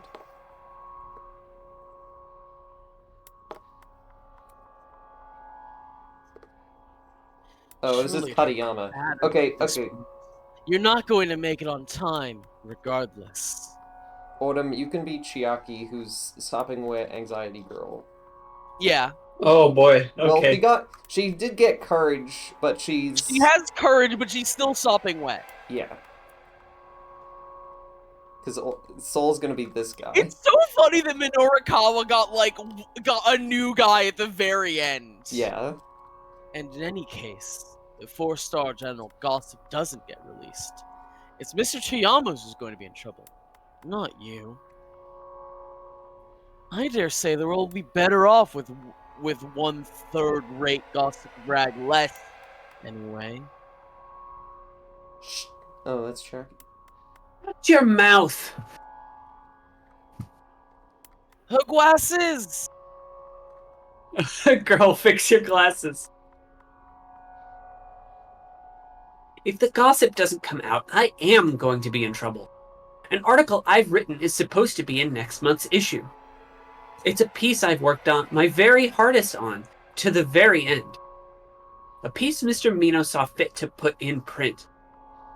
And so, if that goes away, if all of that goes away, yeah, I'll be in trouble, all right. Chiaki's legs Damn, wobbling. she got. Yeah, she got a really bad graze. It kind of looks like she, like, kneed a jar of tomato paste. Her laptop's fine though. Yeah, laptop's fine. Chiaki, your zeal is a marvelous thing. Worthy of admiration, even. But when it comes to work, results are all that matters. I'm sad you put it that way, but I must be honest. It's just common decency. Ding, ding, ding, ding. Katayama glanced at his pocket watch.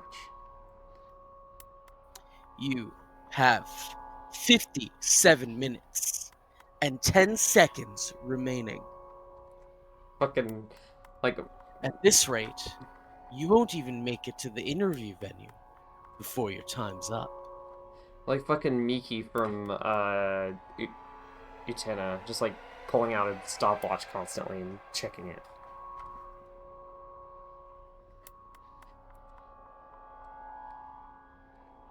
Frankly, I don't think even a further extension of your deadline would make any difference in the end. Damn it! Minorikawa ground his teeth. He wondered if he should just leave Chiaki here and go interview SOS by himself. He could expand the article on SOS, and work a small part of Chiaki's interview piece into at least fill out the layout. Right now, the single most important thing was getting the magazine out the door, for Toyama's sake. But if he did cut most of Chiaki's copy, after all she'd done, he might wind up totally killing her passion for being a writer. I have to stop waffling. Professionals don't let their personal feelings dictate their decisions. I can help Chiaki work through her emotional struggles later. Minorikawa, holy shit. Chiaki, that's enough!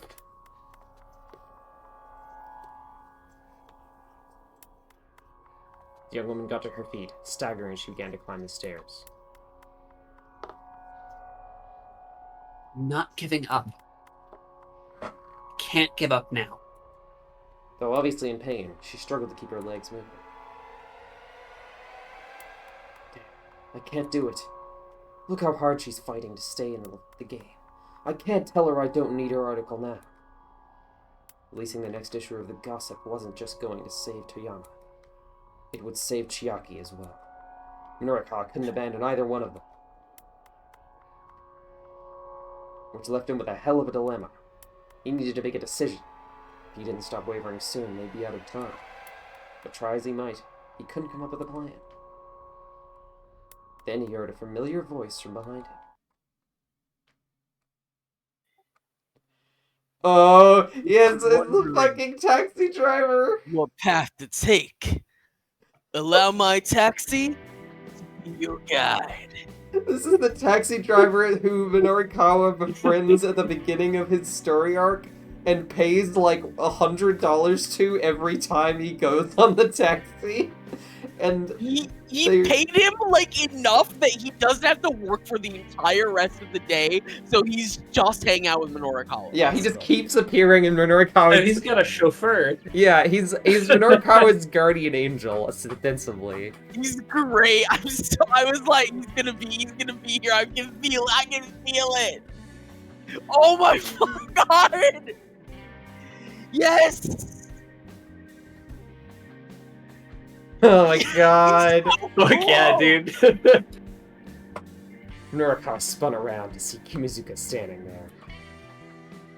I also love his theme. This is just one of Minorikawa's themes. Sir? Despite his polite demeanor, his pride is obvious. Mr. Kimizuka, I appreciate the thought, but with this traffic... Traffic? I see nothing of the sort. Okay, sure, but...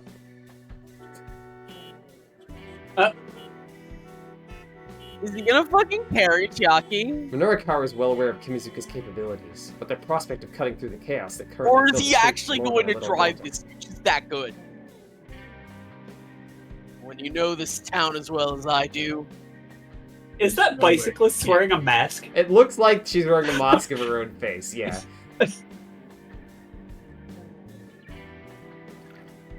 I had to get that out before she was off screen. No, yeah, fair enough. There's nowhere you can't go. Alright. What other choice do I have? Guess I've got to trust you. This'll be my last request of the day. Norikawa pointed down the street. Oh, this is just a... Did you have any place in mind? Oh fuck, this is a quiz! This is a quiz. It's Inferno. Okay, let's leave and go to IG. IG will tell us Oh, where it's they Inferno. are. I already know this. Oh, you did know this? Okay, thank you. Of course I do. I'm a Shibuya Scrambled monster. Take us to Inferno in Uraharajuku.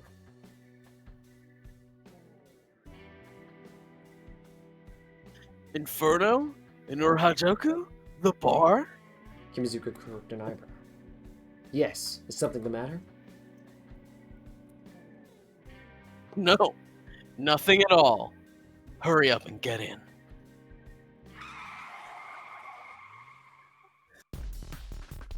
As soon as the Norikawa and the others had climbed into the cab, Kimizuka tore up through Shibuya's network of narrow side streets. Passengers in the back seat jostled roughly back and forth to the sound of screeching tires. I love that you can see kind of... This is altogether far too excessive! Wincing as his head bounced repeatedly against the window. To think we allow such inconsiderate driving here in this country! Chiaki, meanwhile, had opened her laptop and was somehow working furiously to finish her coffee. The sound of her fingers clicking. I think Minorikawa was maybe my favorite plotline in the game. I'm obsessed with him. It's And the just- most that's like a farce. And also, he's the protagonist that, like, I stress every time, despite Osawa being like that, I think Minorikawa is both a much worse person, but also not. Yeah, he's a really good character in the sense that he's a huge fucking asshole who's constantly mean to people and is like just a huge cunt. But also, he's like, not. And But also at the same time, he is doing all of this for another guy who doesn't owe him anything. Yeah. at this point in time. Yeah, like he doesn't owe Toyama anything. Like Toyama's like why he feels like he's such a good reporter, but like that debt's been paid, dude. Yeah. You do not have to single-handedly save his magazine. How's it going, Chiaki?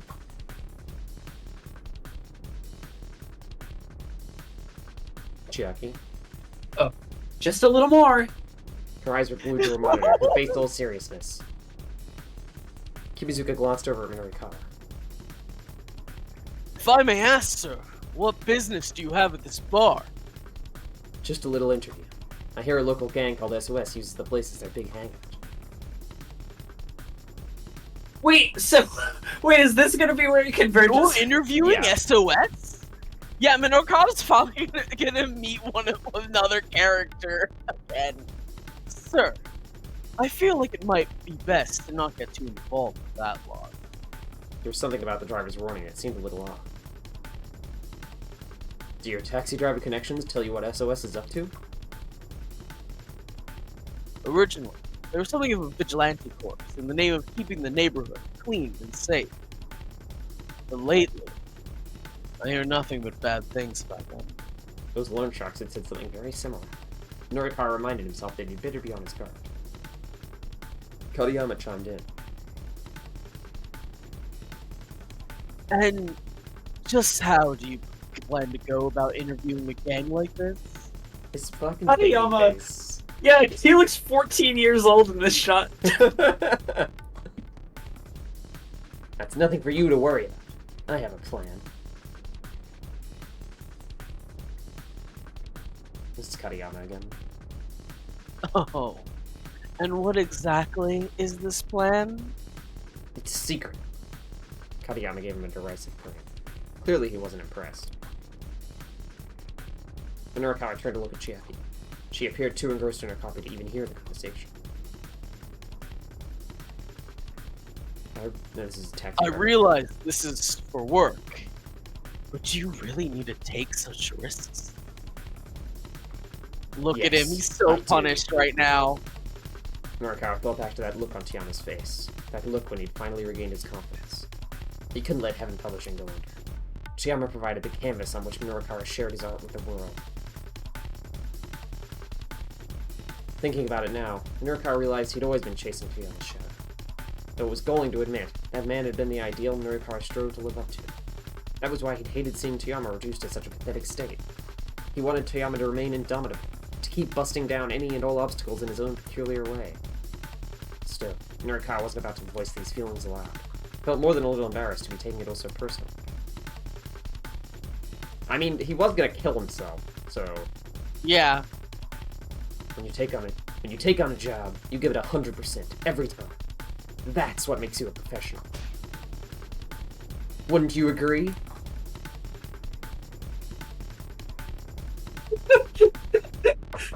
I do, indeed. But you'll have to demonstrate that 100% in the limited time you have left, which, by the way, is 51 minutes and 30 seconds. He's And I will not budge in the slightest on that submission deadline. he's holding the stopwatch up like a crucifix to a It's vampire. great. Yeah. It's great. Please do keep that in mind. For some reason, whenever you do your Kodayama voice, you get quieter. Sorry. It's fine. The man took another look at his watch. I've got half a mind to break that thing.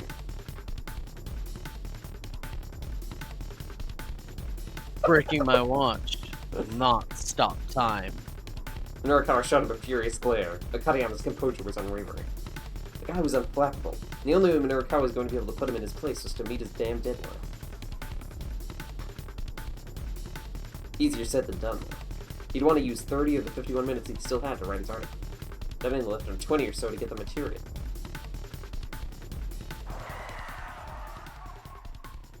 Kimizuka suddenly slammed on the brakes, the cab skidded to a halt. Norikawa stared through the windshield in shock and saw a smallish, boxy minivan weaving erratically along the road. Whoa, look out! That thing's headed our way! Don't worry, sir. Just leave this to me. Keeping his cool, Cusick could dexterously steer them clear of the oncoming vehicle. As the minivan sped past, an eerily cold breeze wafted over the taxi. Oh my fucking god. Oh my fucking god. Oh! Oh my fucking god. The vehicle is being driven by members of the Wandering Angels Theater Troupe. They are on their way to return the dry ice machine they used in their performance to Ando Electronics. The machine is now functioning, continually spitting out white plumes of carbon dioxide. The troupe members inside the van are beginning to suffer from oxygen deprivation, and are driving around Shibuya in a daze. Will they be able to make it to Endo Electronics in the end? This is an hello. This The is Wandering Angels subplot. yeah. So there's an ongoing subplot about the Wandering Angels Theater Troupe, where earlier on in Minorikawa's storyline, he finds out that their dry ice machine is broken, and so he was gonna tell them when he interviewed them, but then he forgot. And you cannot go back and tell them about it, or else he will, like, the ending, you get a bad end. So you have to not tell them. You have to just like, keep going and not resolve it. So and it's laid low until now, the consequences of these actions. yeah. Also, there's like a bunch of little stories in blue texts that are like the Wandering Angels Theater Troupe, Episode 1, and it's just like a little vignette of what they're doing right now.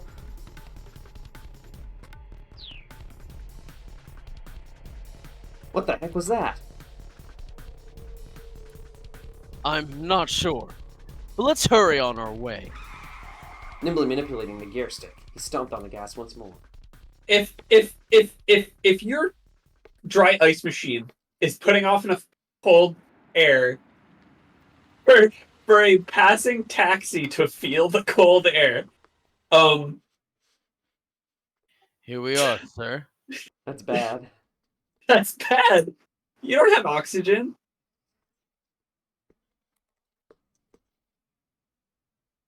I hope this is the right place.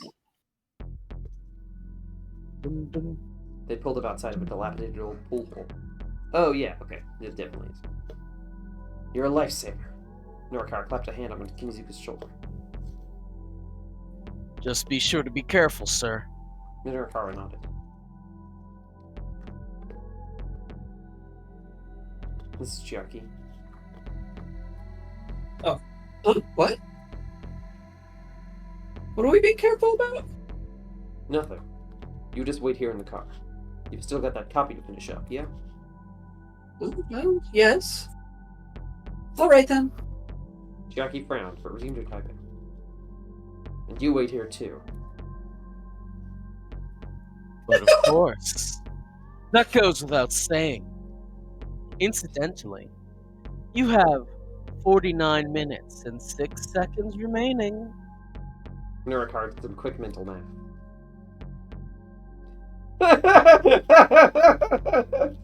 With the half hour he'd already set aside, that left him with 19 minutes. I hope this ends up with the pocket watch getting exploded. Me too. I hope he, like, when he finishes the deadline, he grabs the pocket watch and throws it on the ground. However dangerous SOS might be, he couldn't afford to hesitate for even a single second. Bracing himself, he stepped out of the taxi and headed for the pool hall. Fuck, I want to get a screenshot of that. Whatever. Phew. Norikawa took a deep breath as he approached the grimy door. Here goes. He drew his leg back and gave the door a hearty kick.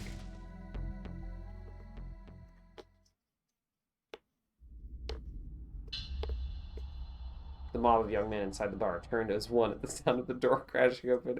Why did you kick it? Cooler. This is some sort of delinquent. What the hell are you? Just calm down. Just calm down and hear me out. I've come to interview you.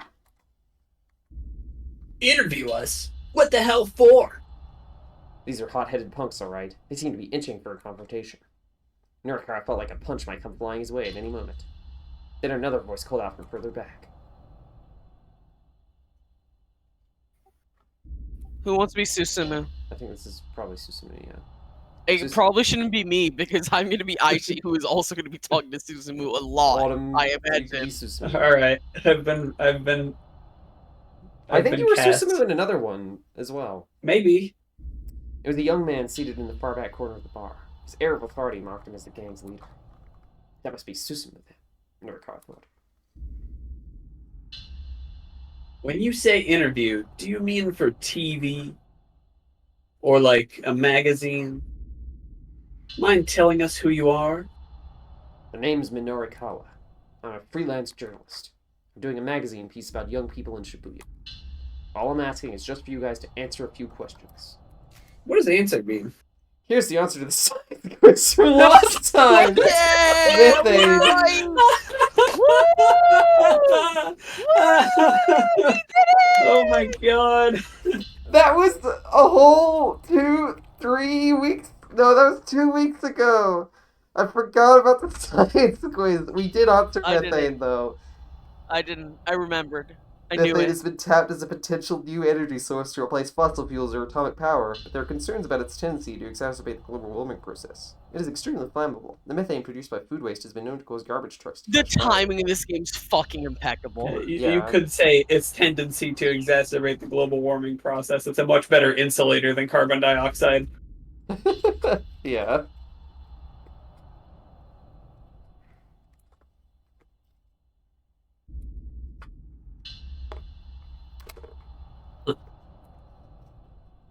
Just 5 minutes.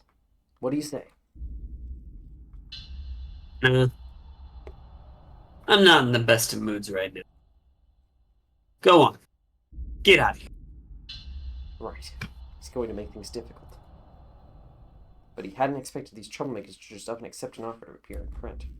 Now it's when a real battle would begin. Guess I'll just have to write my piece without your help, then. Susumu took the bait, shot him a look. Right about what, exactly? Your little warehouse raids. Warehouse raids? Susumu raised an eyebrow. What are you talking? Really now? You're gonna tell me you don't know your boys are dealing in stolen goods? SOS doesn't steal, man. You don't know what the hell you're talking about. Oh yeah? Why don't you ask those two over there? He'd spotted the two fellows he'd seen arguing earlier, at the scene of the explosion. Now he pointed them out. Their faces betrayed their alarm. Susumu glared at them. Is this true? They averted their eyes and said nothing. I asked you a question. Have you been stealing stuff? After a long moment of surly hesitation, both young men nodded. You idiots! Susumu marched up to the two and, without warning, decked them both. How dare you sully the SOS name? As the two gang members cowered, he continued to punch them repeatedly. Okay, enough with the beatdown. Hang on, beatdown? Can we get, what's a beatdown, please? In the chat, can I please get an explanation of a beatdown? Thank you. Norikawa stepped up to intervene. Let's get down to business here. I won't reveal anything about the warehouse raids. In exchange, you give me my interview. How's that? Not a bad deal, I'd say. But Susumu ignored it, continuing his pummeling of the pair.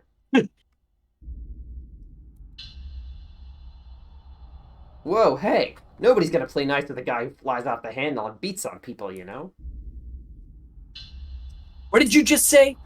Well, look at yourself. You're clearly not the cream of the crop here, kid. At that, Susumu's fists finally fell still. The rowdy bar went completely silent.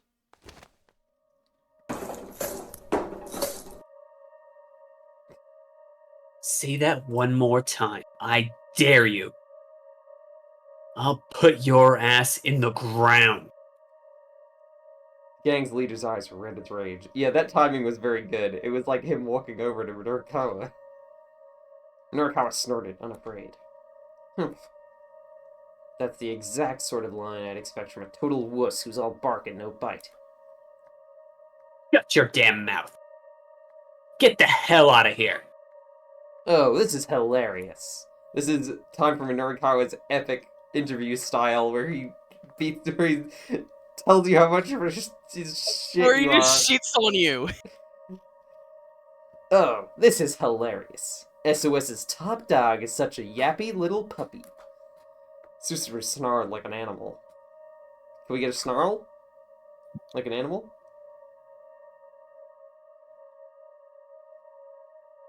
I tried, but my microphone didn't pick it up. I don't want to do it again. No. Sad. Rawr. That's my one. Good snarl. Thanks. You son of a bitch. I am gonna beat your ass.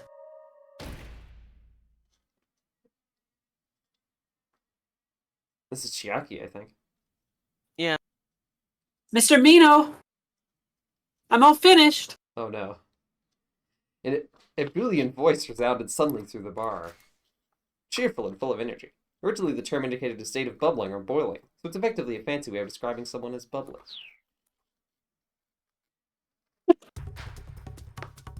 Chiaki? Norikawa looked and saw that both she and Katayama had appeared in the doorway. Finish my copy. Could you please look it over for me? Epic moment. She thrust out her laptop proudly. Susumu stared in bewilderment. Who the hell are you? Oh, I was under the impression you SOS folks were, being interviewed. Chiaki broke off, haltingly.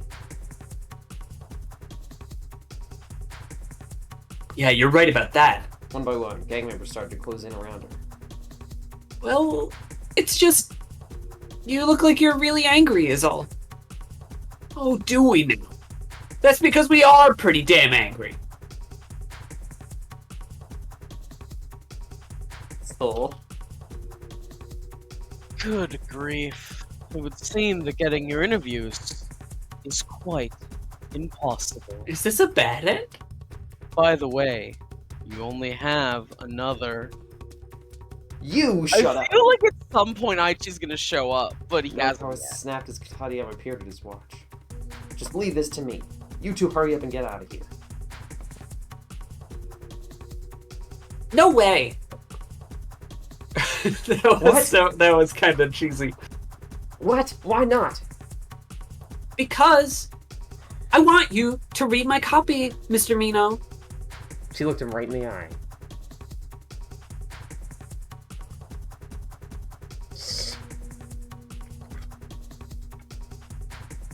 I think it's B. You think B? I think we just do it, and then Susumu will like cool down. He didn't have much of a choice. He postponed the interview to read over Chiaki's copy. Okay, dude. Alright, let me see your laptop. He held out his hand and started to make his way over to her. Whoa! Before he could reach her, though, the SOS punks had Chiaki and Katayama surrounded.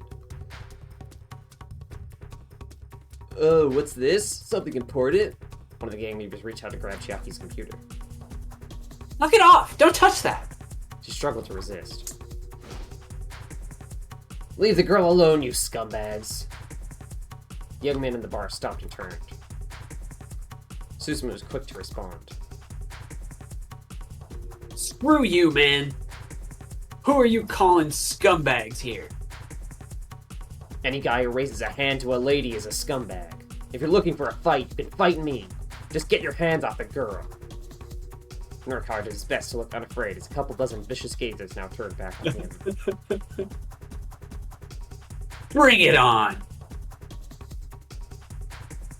Hey, someone go stand lookout out front. He snapped his fingers sharply. Get him! At the signal, Susumu's men quickly closed in on Norikawa. Oh, yep. Norikawa dies. It was He's like dead. getting caught up in a tsunami. They did a group beatdown. He took a hard punch to the face, and his vision went blurry. Before he could react, he was hit again, twice, thrice, with punches and kicks. The moment his first assailant paused, another joined the assault. 4 blows, 5 blows, 6. Murakawa lost count somewhere around 30. Metallic taste Why filled would his you mouth, count? and he could feel his consciousness fading. All the strength is being battered from his body. He couldn't even tell if he was standing on his feet or lying on his back. Then, finally, he felt himself crumple to the floor. This fucking image. POV. Even then, the beating did not let up. As he writhed helplessly, the young man kicked him in the gut over and over.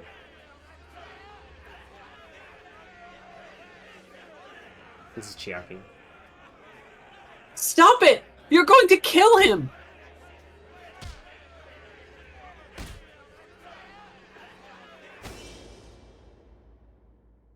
Oh.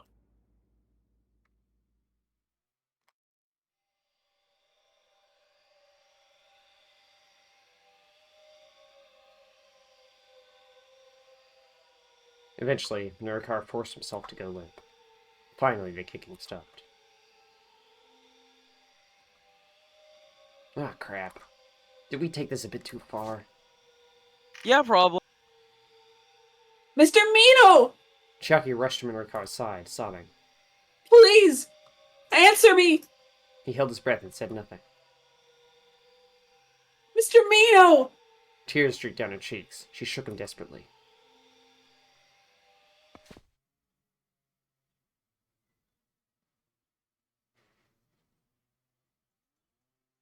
Don't worry.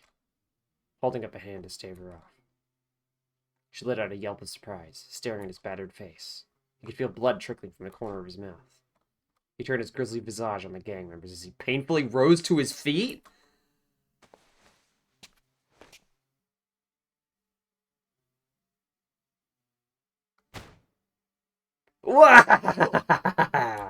Oh fuck, he's a Abruptly, One Piece Nurikar guy now. broke into peals of mocking laughter. Mr. Mino? Chiaki stared at him, aghast. Wah! You got He Joker only laughed the fine! harder. He only laughed the harder. I guess that's technically grammatically correct. It just sounds funny. Seems to confuse me. Is this? I don't know who this is. Maybe Kariyama? Seems he took a few too many blows to the head. The poor thing. Yeah. Wah! Norikar shot an accusing finger out at the crowd. He's so... Looks like I win this round! You didn't do anything, you cunt! Huh?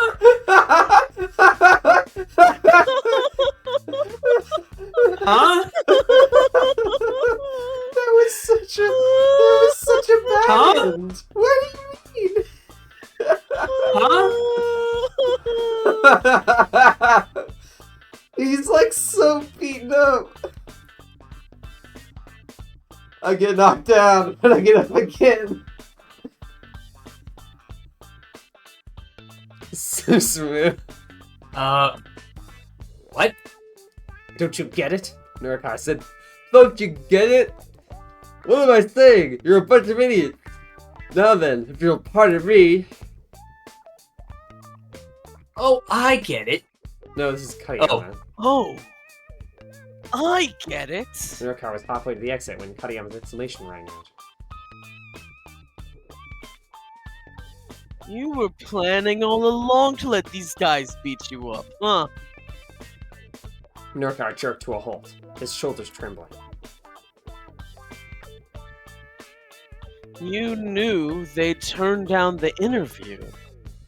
And so, by letting yourself get beat up, you'd have something to put in an article. Yeah?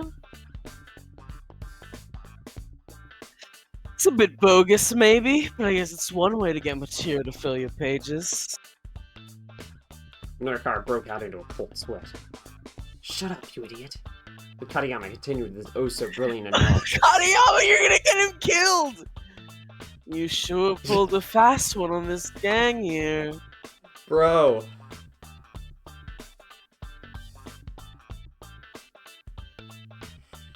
More Kariyama. I wonder what sort of headline your piece should have. The twilight of Shibuya's legendary street crew? Former vigilante squad, now a mere gang of common thugs? Something like that, maybe?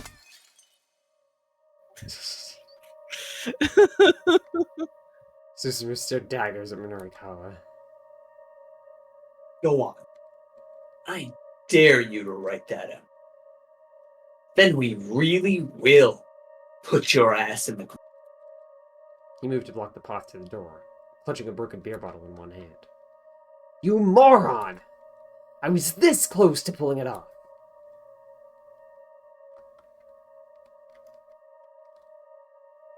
Ah, well, that's a shame, isn't it? Minorikawa rolled his eyes. Gee, you think? Susumu slowly advanced on him, beer bottle at the ready.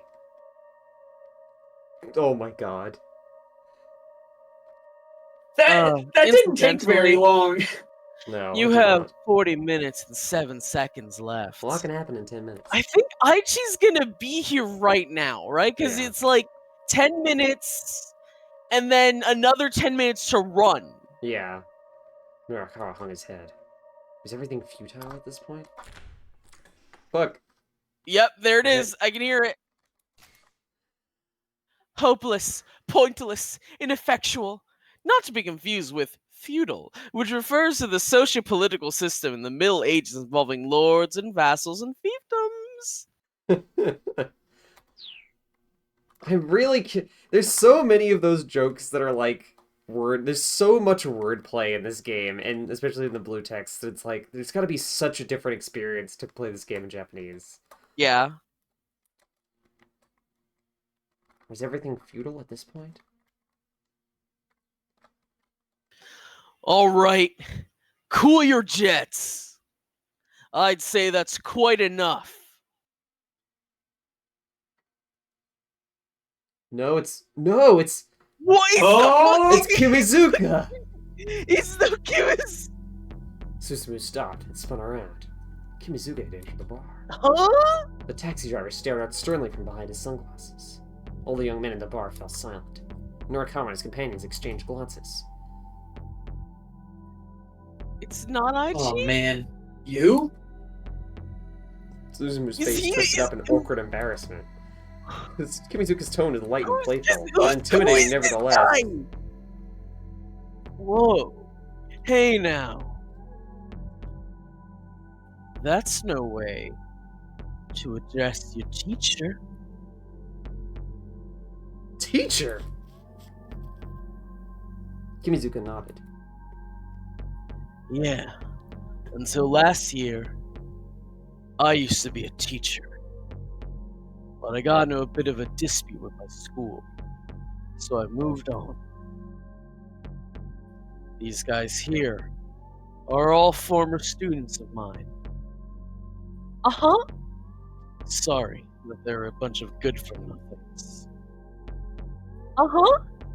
Uh-huh. Wow. I'd never have guessed. Yeah, I mean, we didn't. I thought since I wasn't their teacher anymore, it wasn't my place to butt in. But I couldn't sit idly by and let one of my customers take a beating. Kimizuka turned back to Susumu.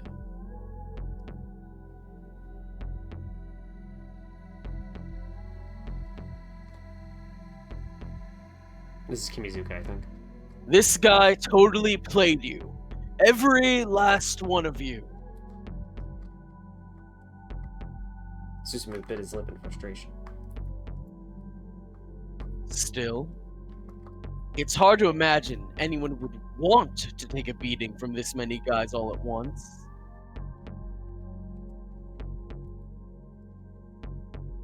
So it's hardly your fault for falling for it.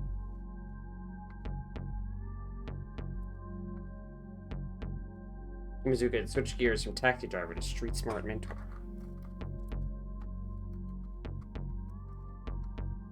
You guys lost this one.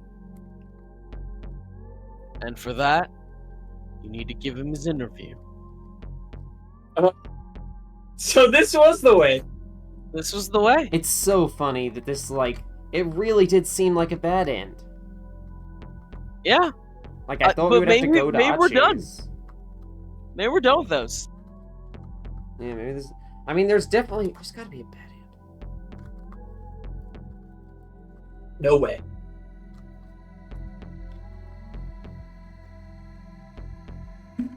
Look here, kid. Let yourself save some face and help the man out. And maybe you won't come off as a bunch of total idiots in his article. He flashed an amicable grin. Well, when you put it that way. Fine. All right. Susumu blew out his breath in resignation.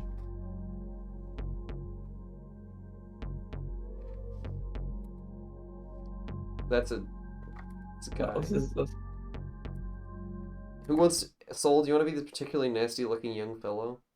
Susumu, you can't just let yourself cave like that. Shoka says, I love how Minoru can turn such a loss into a win with the power of pure swagger. And friendship. His friendship with the taxi driver also helped. Minoru recognized him. The kid he'd encountered... Oh my god! Yeah, I called it! Cudgel guy! Cudgel boy's back. Minoru recognized him. The kid he'd encountered earlier that afternoon, wandering around with a wooden cudgel. You shut up, Kiri. So what? You're just gonna let SOS make a mockery of itself? Gang leader let out an annoyed growl, but said nothing. And you still think you've got what it takes to run Shibuya? Shut up! I've already said I'll do it. Kiryu sneered sullenly at Susumu's outburst. If this is a bad end... This is going on for a while, and Aichi's still not. Oh my fucking god, right! Mr. Mino! Minoru was just letting out a sigh of relief at being able to get his interview when Chiaki scurried back up to him. You're kidding. Please, can you read my copy now? His face showed a strange mixture of confidence and unease. Alright, let me see it. Proofing deadline was drawing steadily nearer. Still, the piece wasn't good enough. He'd have to make her rewrite it again. He wasn't going to compromise on quality. Bracing himself, Nurkar stared at the monitor. Chiaki swallowed hard, so anxious that it was audible.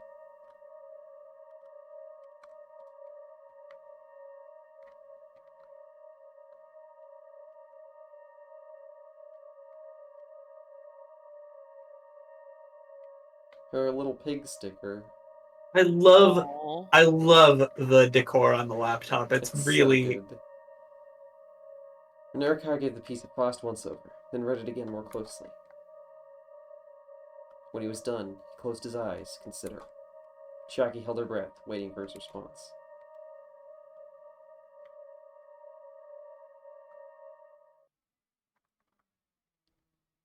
It's okay.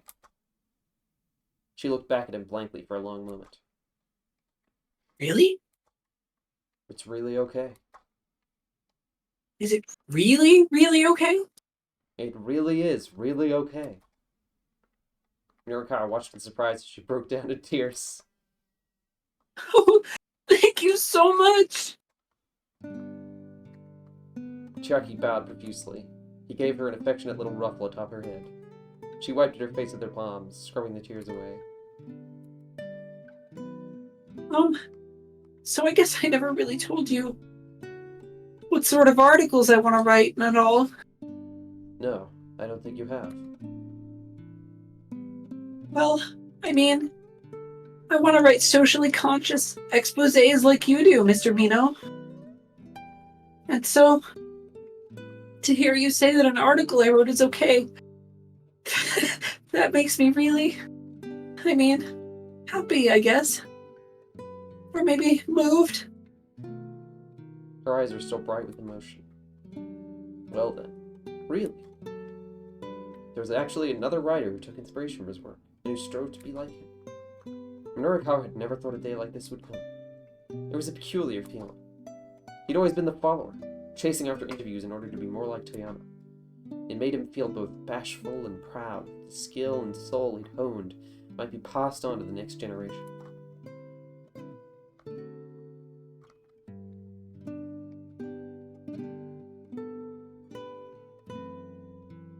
with Kimizuka.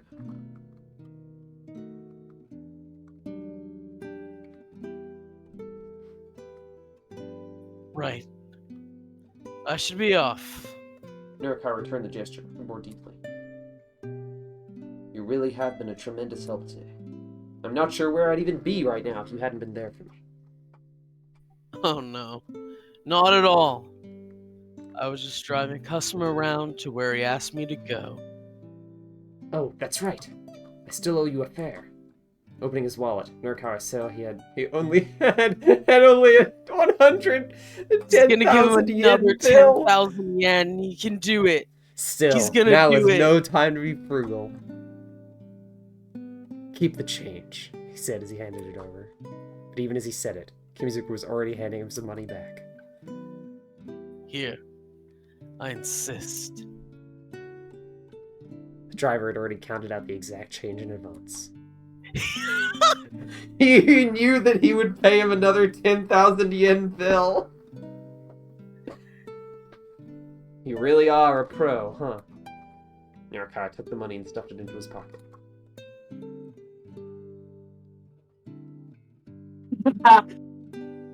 He's so cool. We'll meet again. Somewhere out there. On the streets of Shibuya. Kimizuka pointed his index finger at Nurikawa's face. Nurikawa responded in kind. So fucking cool. After that, the interview with SOS went off without a hitch. Now, Where the tension was fuck is diffused. Achi? These were just a bunch of ordinary young guys. The juxtaposition of their appearance and their behavior would make for an interesting piece.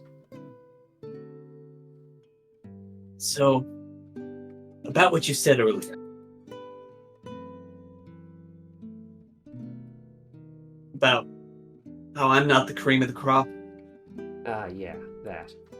I just said it to get you worked up. Don't worry about it. Well, let me just ask you what you really think then. How do you think I could be a better leader? I don't know. I'm not really the sort of guy who wants to stand at the top, you know? But I guess I can tell you two things that'll make things go more smoothly with you and your buddies. Susumu leaned in, listening intently.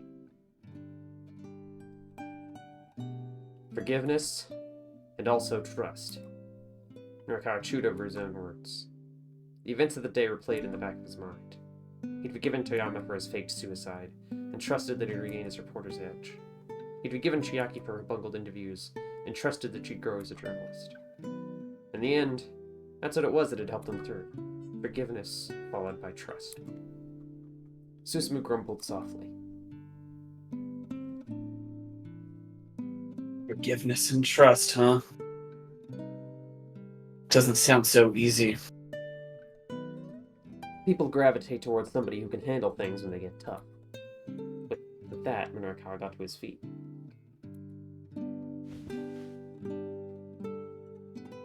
The story rules. Yeah, Mino fucking giving them advice, and that's gonna fucking make them listen to Achi and forgive him and trust him. That does own. Oh, that does it's so own. good. Now, we've got all the articles we need covered. Chiaki rushed over to his side. Is it Chiaki?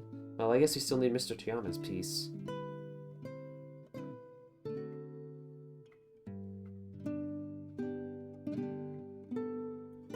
I just got off the phone with my office. It seems they've already received the data from him. Whoa, what? Guess he really can get the job done when he applies himself. Now then. He indicated Katayama. He indicated Katayama. He's there. Katayama is there. How much time do we have left? 30 minutes remaining. 30 minutes, huh? Looks like we might make it after all. I love that it doesn't show Minurikawa pointing, but it does play the sound of Minurikawa pointing, and... Chiaki, laptop! Right! With a beaming grin, Chiaki held out her computer. Nurikawa got ready to start typing. But then a young man barged into the bar. Finally! Finally, it's Aichiendo! He's come to ask the members of SOS to help with the planned operation down at the Scramble. Well, that's... Okay. That's it's probably too gonna bad keep for out, you. right? The newcomer hurried over to where Susumu was, sitting. And Love promptly those socks. prostrated himself on the floor. Yeah, Chiaki's got great fashion. Whatever this was about, it looked like a big deal. Who was this kid? The gang's feelings looked decidedly mixed.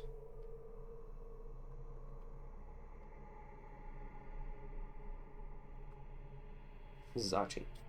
I need people to bring a guy down. I'm here to ask for your help. I know I have no right to ask you this. But please, I really need your help.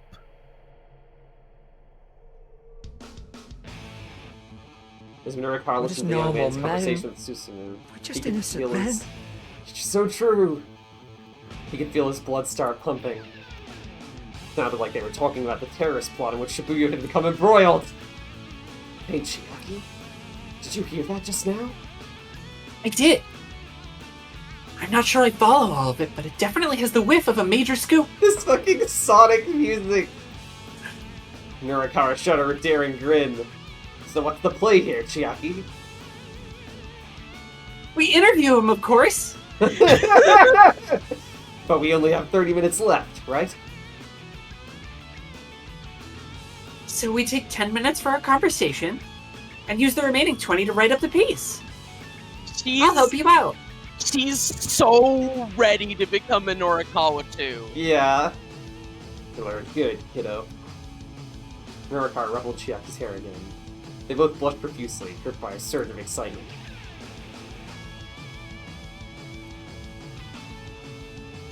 This is Katayama, I think. Why are you doing this? I can't make any sense of it whatsoever. Katayama stood peering at them skeptically.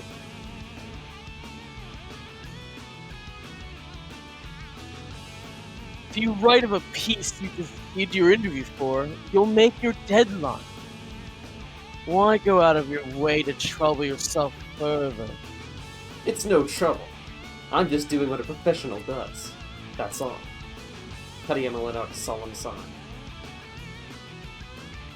Good grief. Yada yada.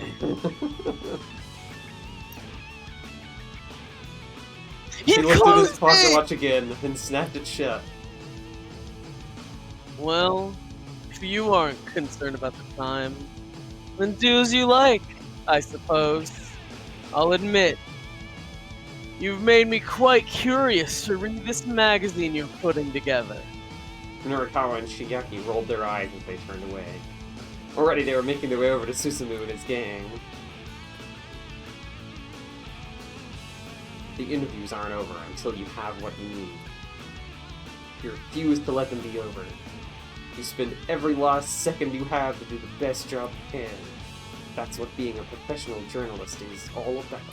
Is this the end of Minorikawa? Nurikawa cracked his knuckles and stepped between the two young men.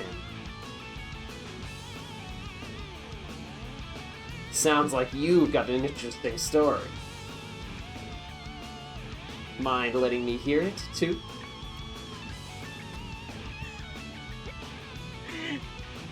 Oh my god, is it about to hit us? Is it gonna be the fucking end?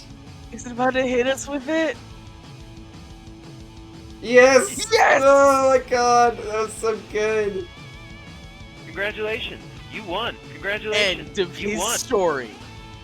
And? Well, they're still gonna be in the story. It's okay, Null. We'll see him. I know we're gonna have a he's- finale. He's just allowing himself to go Aichi in the same. Hey, wait a minute. Wait, hold on. We don't have the keep out yet for Achi, Are so we it'll be gonna that. even see what's going on with Kanan? Who knows? This may be a stream that goes over time, because I don't know, it's like 1 PM already, and I really want to finish the game today because it's getting really close.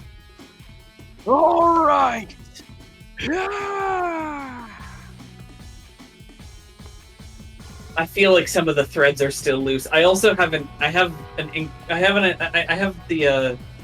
suspicion that there's going to be more after everyone's stories are tied together, and there's maybe going to be like one last hour altogether or something. Yeah, I we'll find out. don't know. We'll find out. Traffic on Dogonzaka was at a near standstill. Had there been some sort of major accident?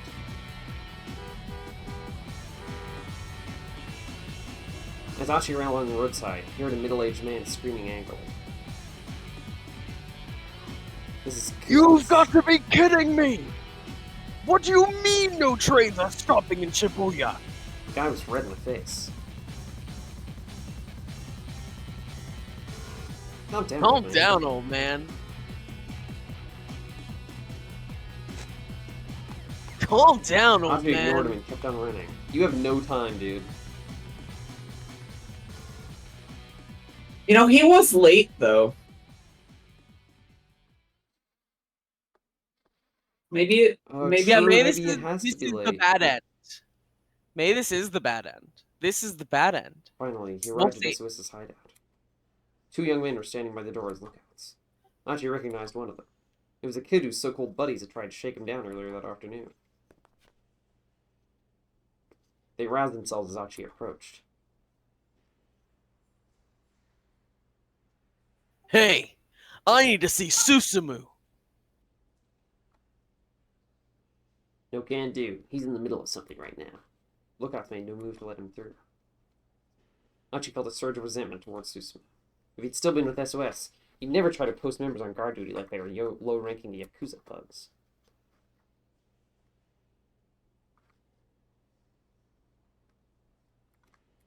Soul, I'm giving you Please. the choice here. I need to see him. It's important.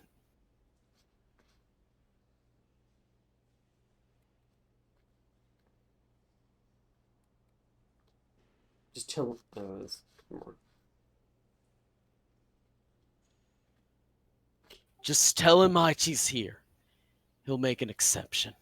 At the mention of his name, the two lookouts exchanged glances.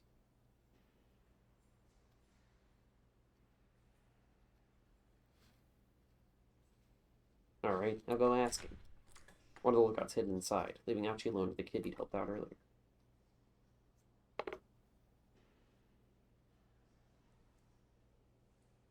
Do they always stick you on guard duty? The boy didn't reply. Back when I ran with SOS, we never needed anyone on lookout.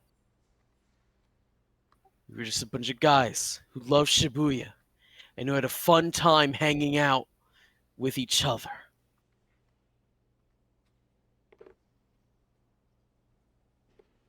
This is the last little bit. That's all it really was.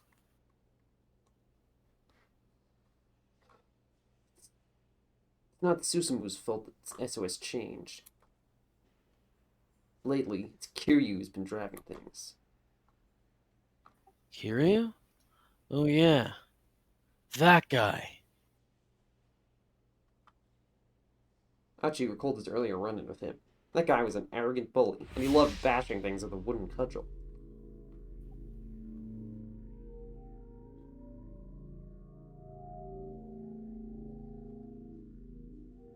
Kiryu was planning to steal Susamu's throne. What for? The boy took a nervous look at the door before hurriedly continuing. He's trying to expand SOS's influence, and he's got a lot of people on his side. Right now, the gang is kind of split into two factions. Susamu's guys and Kiryu's guys. Finally, Achi understood what was going on. The gang members had all been acting so weird because they were caught up in some kind of internal struggle.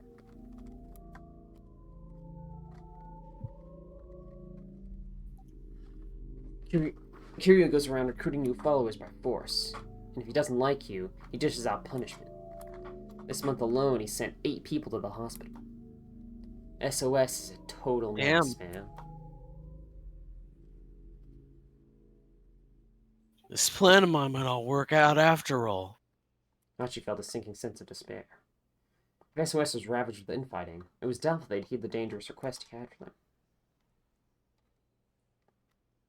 but even still, I want to be a part of this game, the boy muttered. Achi peered at him in surprise. Why? They shake you down for dues? Stick you on guard duty? That's not a decent way to treat someone. I look up to Susumu. He treats me like he would anyone else, even though I'm way down at the bottom. And it's not just me. Susumu always puts the members of the gang before himself. That's why I want to stick with SOS.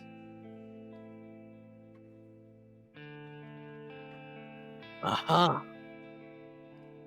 So that's it, huh? Susumu really had been trying his best. And the members of SOS, some of them at least, admired him for it and stuck by him. Thanks. The kid gave him a dubious look. Achi didn't know if Susumu would help him out or not, but he knew it was still worth putting their disagreements aside in order to ask. The door opened, and the other lookout returned.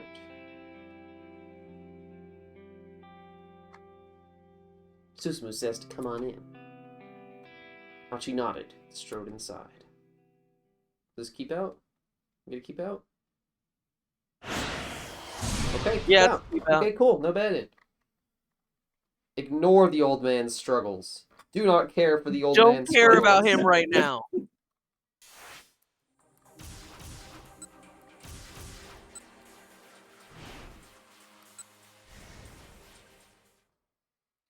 Do you think Achi's story is also going to end? Then we're just going to go back to Kano? Oh my god, I I've just got realized no that, clue. that Kano and Achi were the two first ones. Kano was first, and then it was Achi that was second that we unlocked. Tama came out early, then Osawa, then Minorikawa, so I wouldn't be surprised if Aichi hits an ending and then you use that to get to Kano's ending, and Yeah. and we start where we end where we started. Oh god.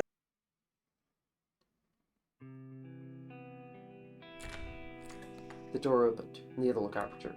Oh, we just did this.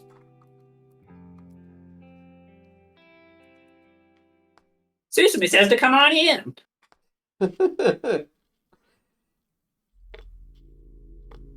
Scent of alcohol and cigarettes washed over him. Susumu sat on the sofa at the far end of the bar.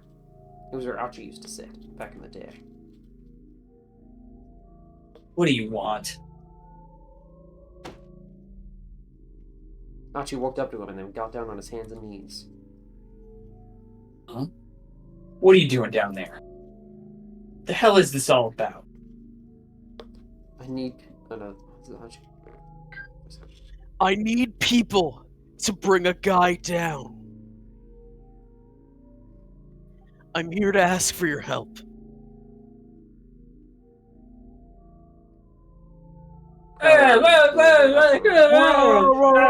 Peals of mocking laughter rang in Achi's ears. I know I have no right to ask you this. But please, I really need your help. Just some guy, huh? Who? He's an international terrorist, trying to get his hands on some wonder drug for a killer virus. If we don't catch him, somebody I know is going to die. And that's not all. He might try to unleash the killer virus here, in the city. Susumu burst out laughing. When you put it like that, it does sound insane. This Like, some kind of joke?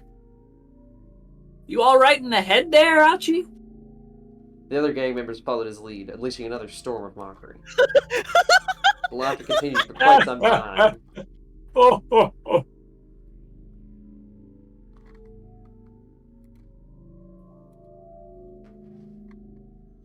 Achi said nothing. He endured the ridicule and simply stared up at Susumu. As patiently as he could, he waited for Susumu to give the proverbial nod.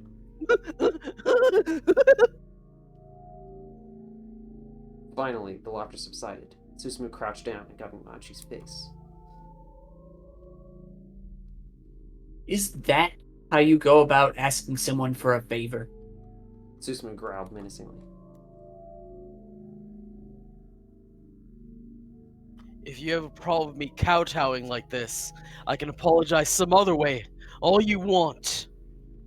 But don't you care that I just told you Shibuya's in danger? Achi's voice was unwavering.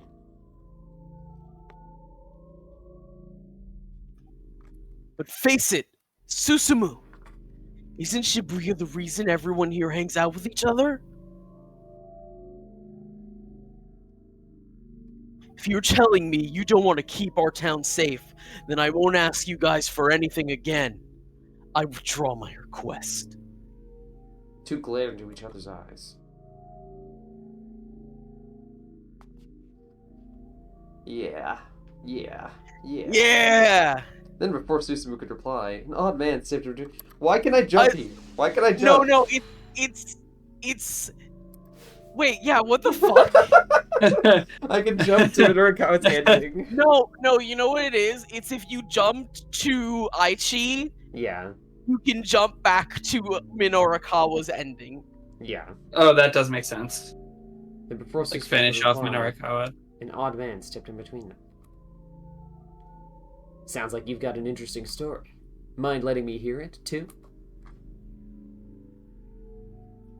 You again? Oh wait, No, that's that's Susumu. You again? Didn't you already get your interview? Susumu rolled his eyes.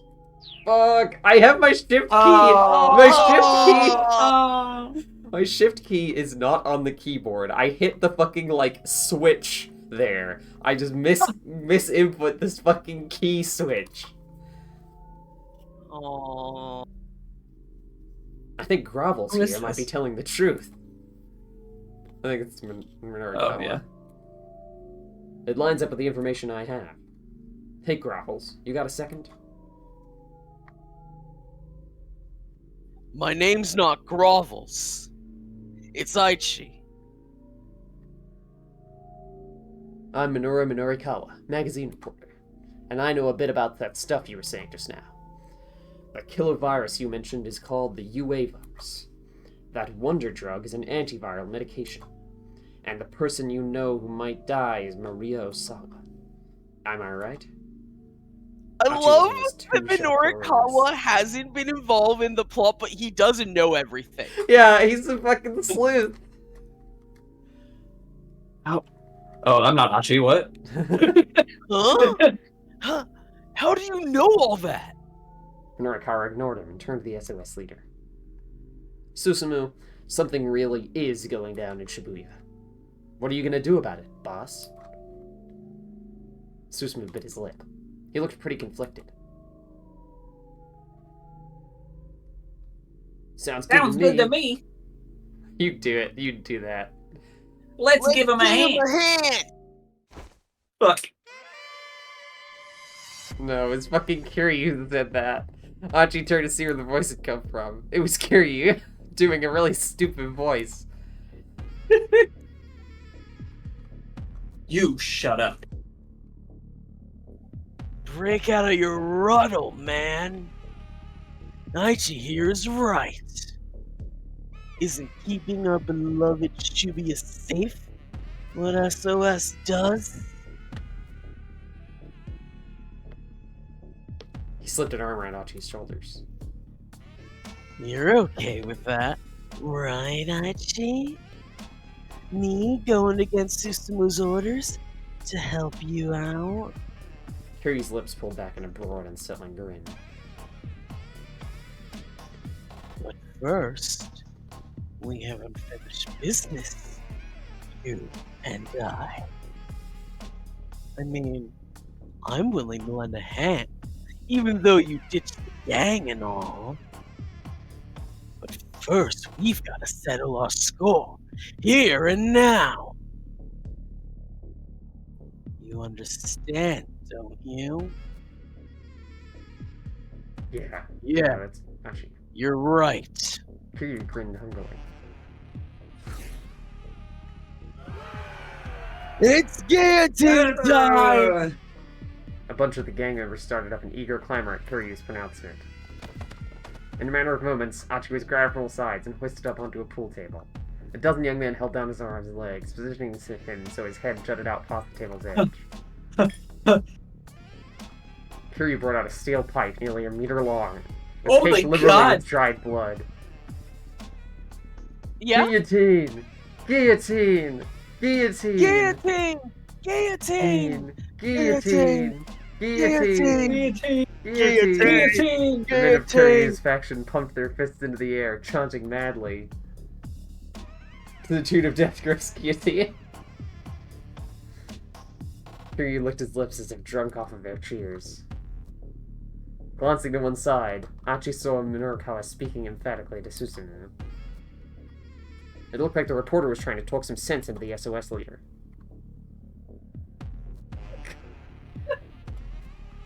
Man, today's my lucky day. I get to take the head of SOS's original head. Achi twisted his neck to peer up at him. Man, what point is there in taking my head right now? Oh my, you don't get it, do you? See, if I send you to the hospital, everyone in Shibuya is gonna know my name. And once I've got a big ass sign over my head, I'll be able to use this town under my banner in one fell swoop. Kiryu's eyes are crazed and bloodshot.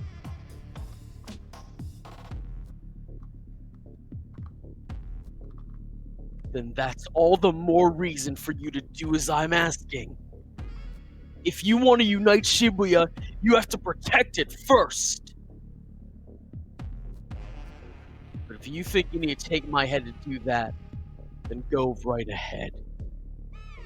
Even if these guys were all like Kiryu, if this many of them actually showed up at the Scrambled, they'd be able to do far more than Achi could hope to by himself.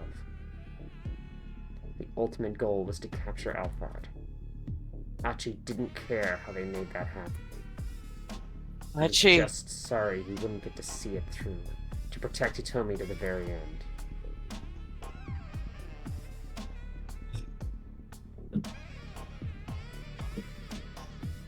Kiryu-san. okay then, the gloves are coming off.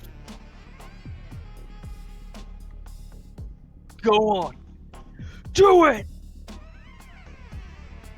Achi braced himself. Just make sure you keep your promise. Kiryu raised the steel pipe high above his head. And then, before he brought it down, he flicked the tip of his tongue from his mouth like a snake.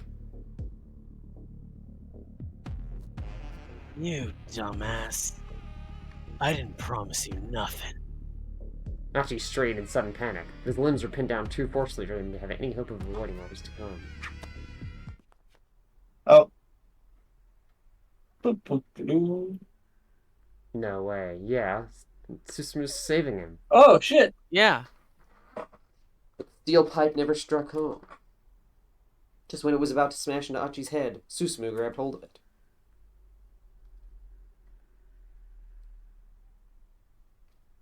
The hell you doing? I think that was Kiryu, but The hell you enough. doing? Enough of this crap, Kiryu. Susumu yanked the pipe from Kiryu's grasp and tossed it onto the floor. Kiryu stood frozen in surprise. A vein pulsed angrily in his forehead. You guys too. Let him go. The toughs holding Achi down cautiously took their hands away. Kiryu let out a red-faced cry of rage. But we got unfinished business!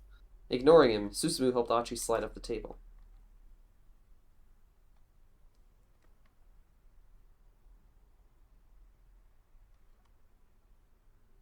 Every man gets to make one request in his life that cannot be denied. Do you remember saying that? The words stirred up some bitter memories within Achi. Yeah. Yeah, I remember. But you didn't grant me my request. No. I guess not.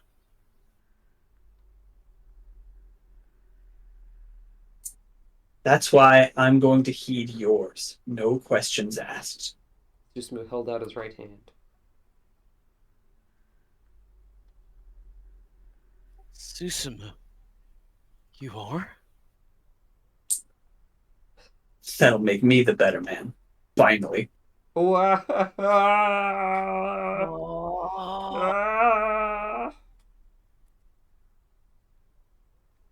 Achi reached out and clasped Susumu's hand in his.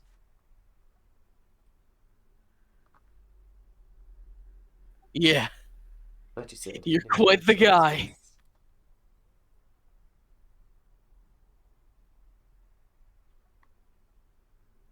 Susumu cracked a tiny grin. It was the sort of smile Achi had seen all the time back when he'd run with his SOS.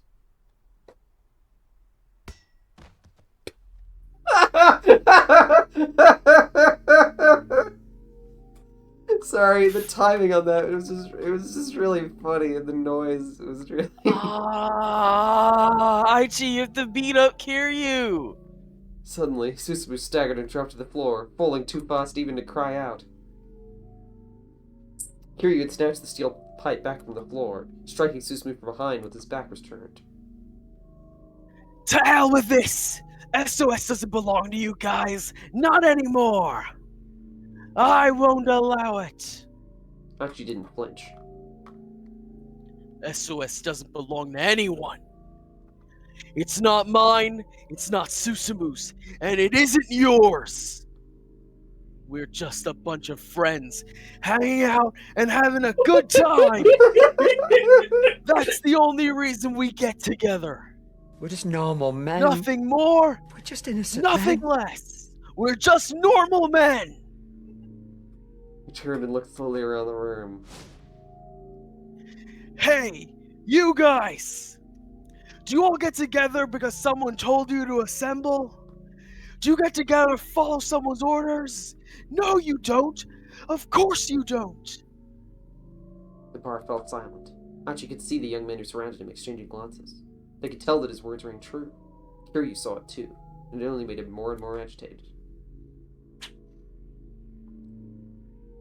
Shut up! Enough with the warm fuzzies! Abruptly, he charged forward, giving the steel pipe a mighty swing. Achi managed to dodge the attack by a mere hair. If it had connected, the blow might well have knocked his head clean off. He quickly backed away.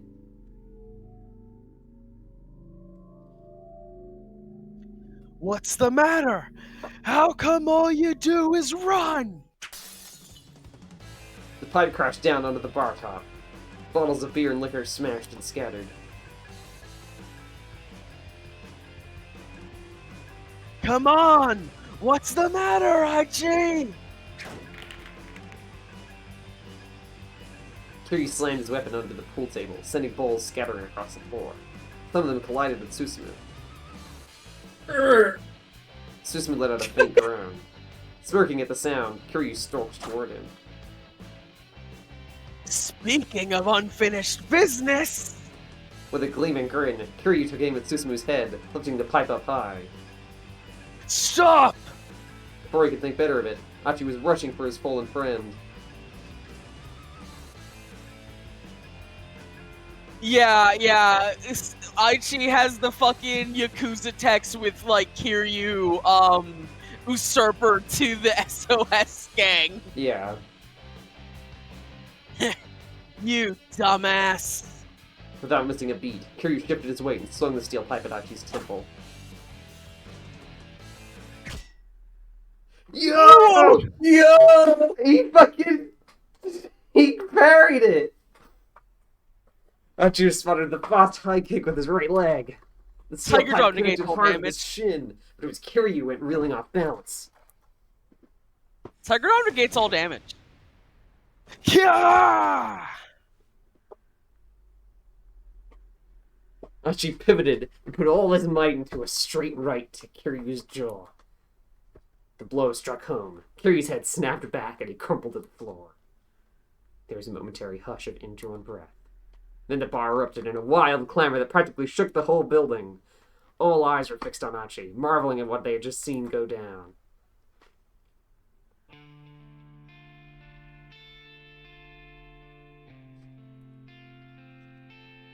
This is Susumu.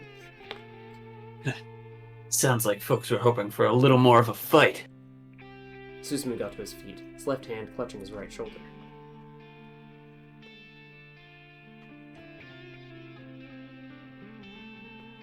You alright? Mostly. Guess my shoulder took the brunt of the blow. The gang members from Kiryu's faction rushed their unconscious leader's side. Achi shot them a steely glare, and they gathered up Kiryu and dragged him out of the bar. I didn't go too far here, did I? Is this gonna cause trouble for you? No. I figured Kiryu would pull something like this eventually. It was just a question of when. Right. I'm sure he's gonna go gather up his own bunch after this. We'll probably wind up butting heads again. Susumu didn't sound especially eager for that fight, but he didn't sound especially afraid of it either. Achi was still worried about a few things, but his friend had clearly grown as a leader.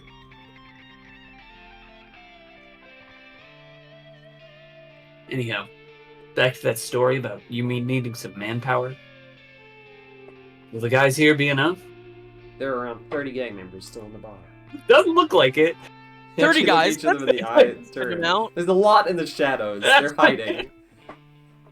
Achi looked each of them in the eye in turn. Some he knew from back in the day, while others were fresh faces. Okay, this is more like Yeah! I was born Dudes and in raised in Japanese this street town. fashion! Oh no, this is Achi. I was born and raised in this town.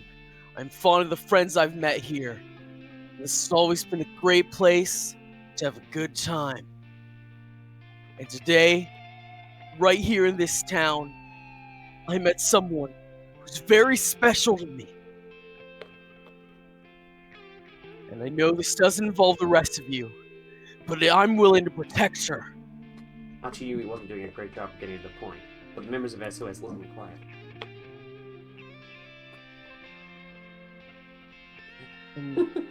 So, it's like,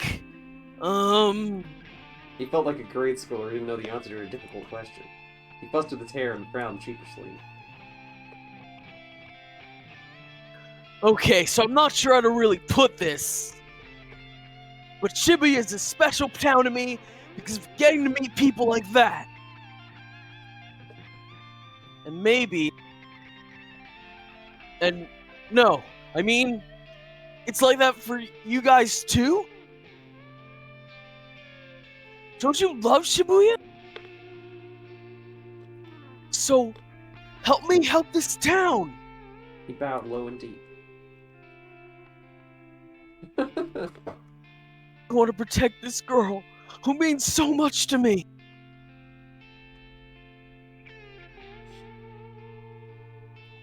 And the city that means so much to me as well.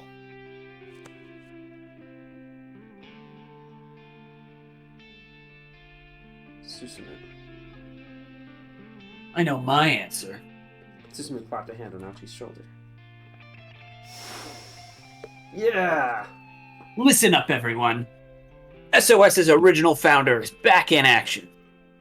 He needs our help, and I, for one, am ready to follow him into battle. What do you say? Then let's get to work. Yay! Just as people let out a hearty cheer. There was someone played the Eggman "Let's get to work" sound routine then, and it was really good. Just as people let out a hearty cheer.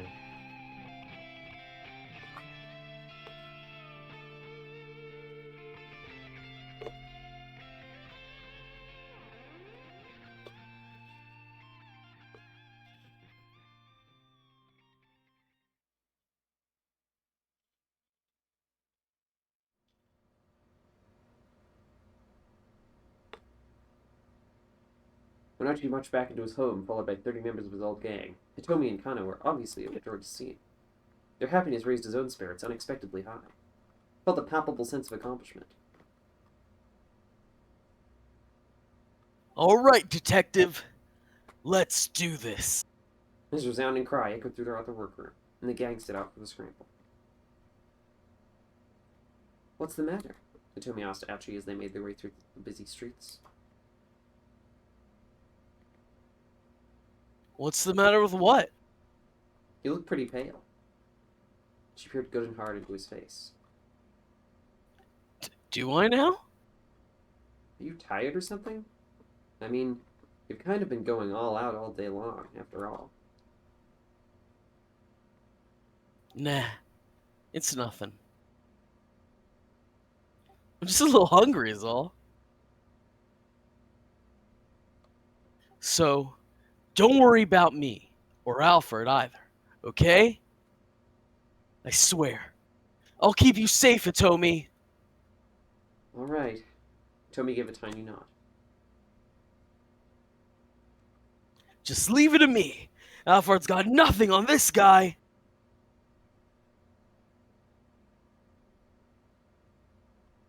He thumped his chest in a display of bravado, but he could feel the sweat beading on his brow.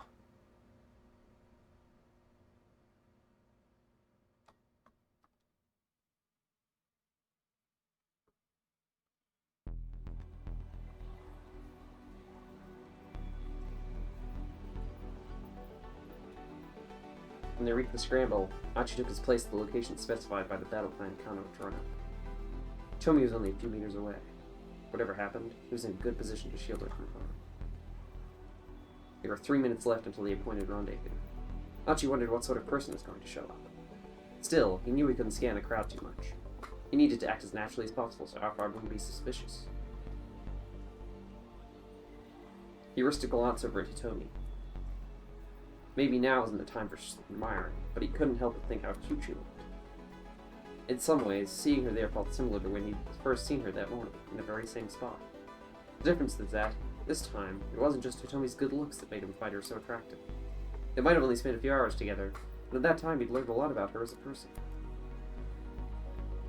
He knew what was important to her. What her worries were. Her wants and desires. And also, learned what a kind-hearted person she was. And she recalled what had happened back in the workroom. Even though her own life had been in danger all day, Tomi had shed tears for his father and his sister. She really understood people's grief and suffering.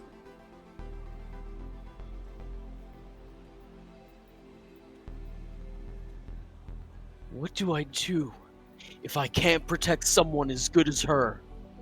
Hachi muttered under his breath, clutching his right leg. His shin was throbbing wickedly where the pipe had smashed against it. He'd been okay walking, so far. In any intense fighting, the leg might just give out. But he couldn't let himself worry about that now. If it came down to it, he'd be a human shield to protect Tony if he had to. Hachi looked at his watch. Only 1 minute to go before 7 p.m. Glanced again at Hitomi, saw her eyes widen with surprise. Quickly, he followed her gaze across the plaza.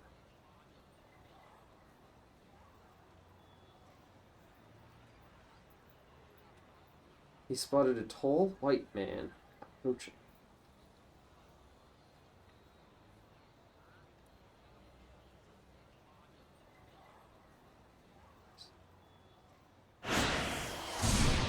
Okay. Wait, hold on. Gotta jump to Kano. But Yeah, Kano also has to keep out. Well, Kano has a jump. I just didn't do the Oh, jump. I just didn't notice the jump. Got it. All right, Alright. we're gonna fucking see Alfard.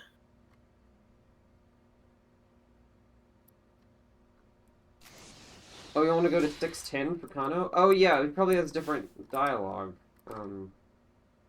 Game Coder is saying that something changed, because it's 610, you're saying? What do you mean? How would that change? What do we change? Oh, cause maybe he's gonna no. Wait. Go to 610. Right? We'll see. I guess I'll see, apparently. Yeah.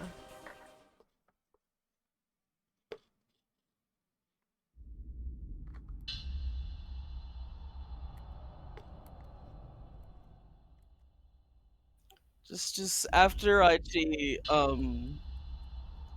Is yelling probably.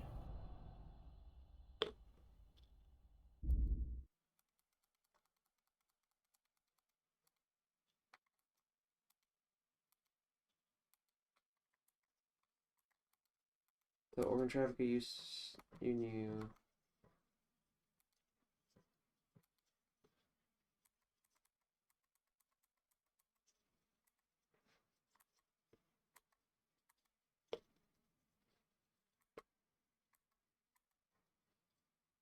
Nothing that I can see has changed. It might be a bit after because yep. Okay, keep going. I just don't want to do it like all manually because it takes a while. Yeah.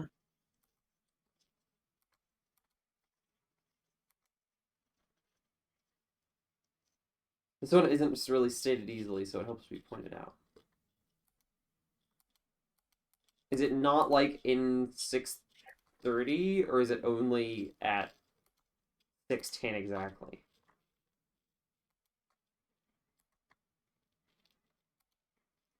Keep going forward. From here. Okay. I'm presuming that's around here? I'm gonna wait for a bit for stream delay. Oh yeah, stream delay.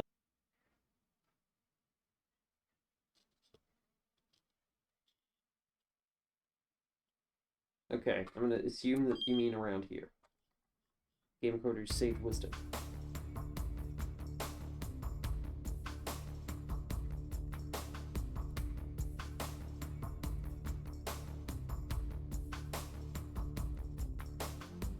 We could have seen the other dialogue.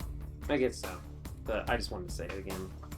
Because Yeah. I want to see if it was something. I don't think it was.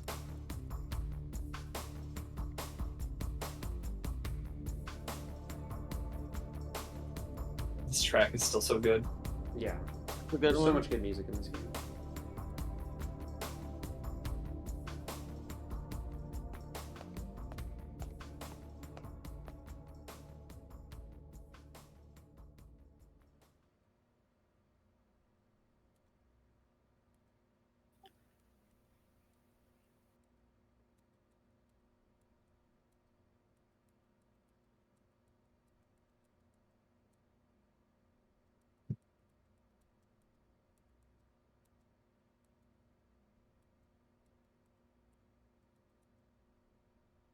You need to go through it normally and it changes. Log won't show it. Okay, interesting. Okay, so I need to go from 6:10. That you should probably go back to the time chart. Yeah, back to the time chart. What the frick? This is 15. Well, Oh wait, no, it is 6:10. I'm gonna leave this on autoplay while I go be right back. No, but I don't want Whoa. to do it because what if I miss it? Then we'll tell you. Okay, well I need to pee, And this is a good Yeah. time to do that. Speedrun. not accidental autoplay this time. Do you think autoplay is gonna be okay? It's working, I guess. We've never actually seen autoplay, you know?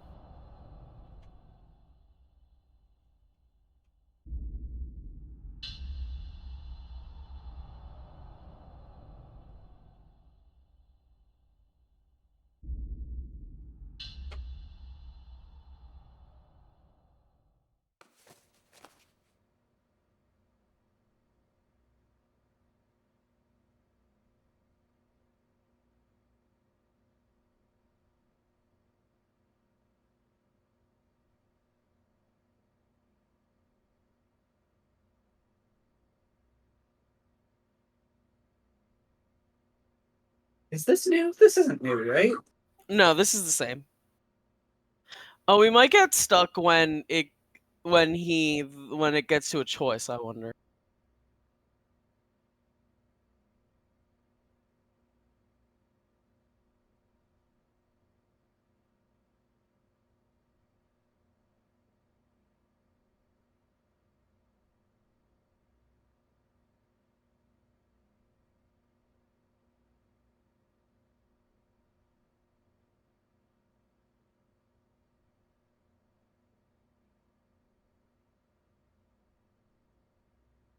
Memory of memories.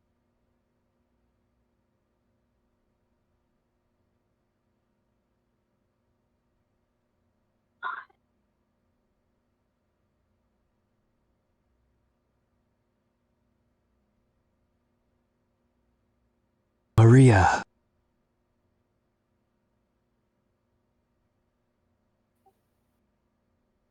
Hi, Shadow.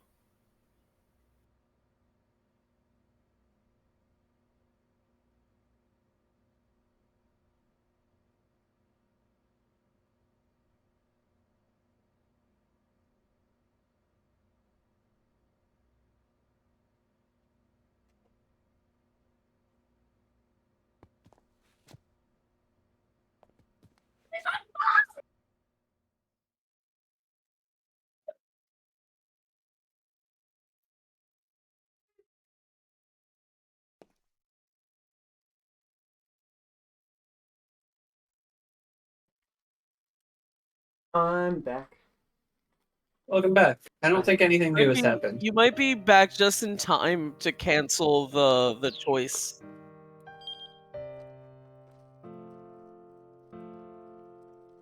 I got chips. 'Cause I'm hungry. Sorry for chip noises. I maybe forgive you. Well, you're not gonna hear them. It's the audience that's gonna hear them.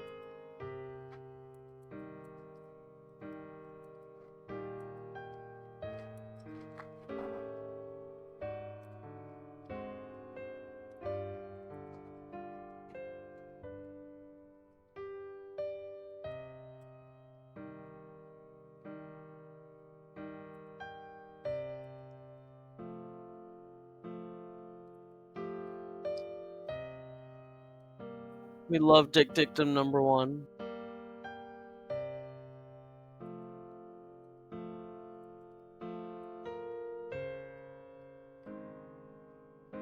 Do first choice, then second, it looks like. Okay. Oh, I guess I have to I have to make Kano quash all his emotions. Yeah, he loves doing that.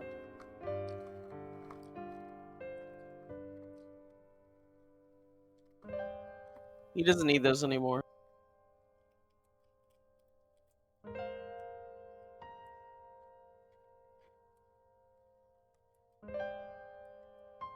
Look, Kano needs to, like, outgrow his need for father figures. Detective Tadano! Oh my god.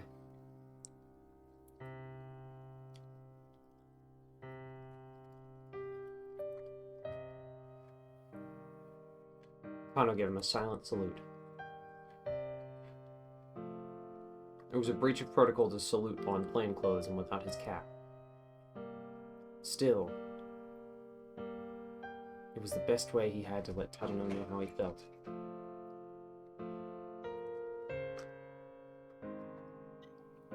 Hmm? Huh? Huh? Oh my god! Huh?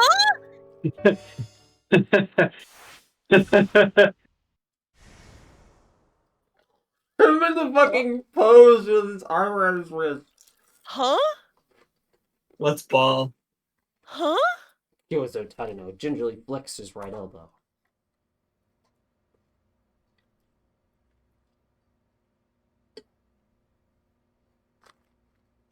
What? He's still a little sore, but it shouldn't interfere with his ability to drive. Does that hurt? This is you, Autumn. You're Tadano? Oh, no, I'm alright. Good thing I didn't kill you. You gotta thank that younger detective.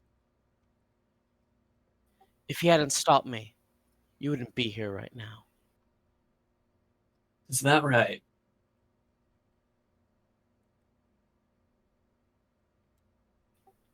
Uh-huh. Tadano looked over at Kano. He was talking to Achi and the others about something. The last time Tadano had seen Achi had been back at Kotone's wake. He felt a strong surge of emotion, seeing how the boy had grown into a fine young man. Are you sure you don't mind driving? Kanan's voice snapped, hitting Tadano back in the moment. Yes, it won't be a problem. Back when she'd attacked him on that rooftop, she'd moved too quickly for him to even get a glimpse of her face. Now that he was able to get a good look at her, he was shocked by how young she looked. And yet there was a cold gleam in her eyes, a glitter of awareness with no trace of emotion behind it whatsoever. In his long career as a detective, Tadano had seen eyes like that before. It was a look he knew well. The look of someone who had killed, and had done so many times. Yep. I'm so sorry about all this. Please, look after my sister. No, I'm the one who should apologize. Tadano would have liked to go on, to say that helping now was the least he could do to atone for what he'd done earlier, but he stopped himself there. Nothing he could say to Hitomi Osawa could possibly earn her forgiveness. Silently, Tadano lowered his head. His subsequent actions would have to make up for his crimes. He had to hope that this was possible. Kanan, you look after my sister too. Hitomi bowed once more. This is you, Orton? You two know each other? Tadano looked at the two girls in surprise. Kanan is my sister's friend. I just met her for the first time today. What strange series of events could have transpired for Maria and Kanan to wind up as friends? Tadano felt a prickle of curiosity, but now was not the time for that conversation.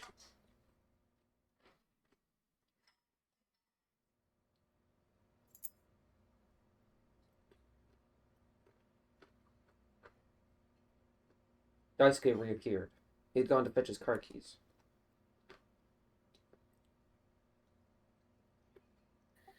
You know where it's parked, yeah? Same as back in the day? That's right.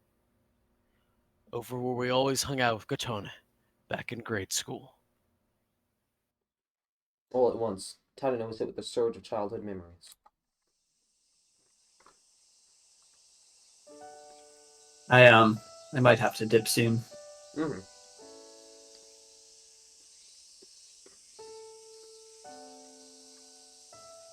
The sky was a piercing blue. The droning of cicadas echoed in his ears. A refreshing breeze brought intermittent respite from the heat. During summer vacation, they spent their days here, in the parking lot behind Daisuke's house.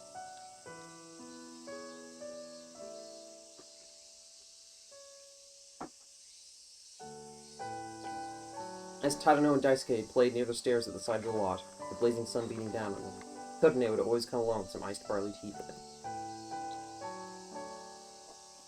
The two boys would race to see who could drink theirs up the fastest. The cold and fragrant tea flowed down their welcoming throats. Most of the time, it was Tadano who would finish first. Daisuke often wound up choking and spitting his out. Kotone would flash him a motherly and sympathetic smile. Then Daisuke would grin back at her sheepishly and fuss with his hair.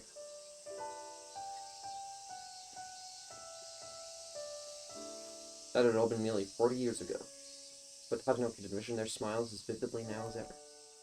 They were his only fond memories of his childhood.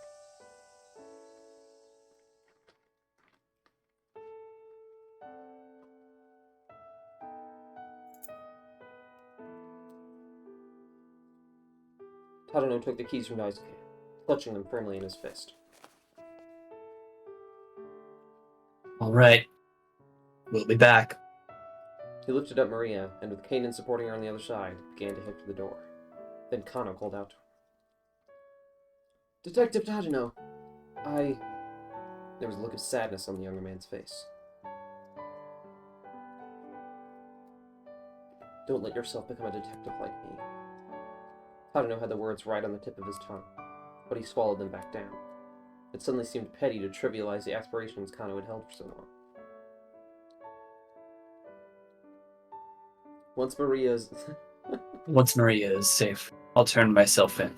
It's because you were seeing Kano, and you were just like, After he made sure that Maria got to the laboratory, he would cease to be a detective, and instead would simply be a criminal. Anyone know what a criminal is? Well, In Japan, a charge of plotting to commit the crime of murder carries a prison term with labor of not more than 2 years. that's what a criminal is.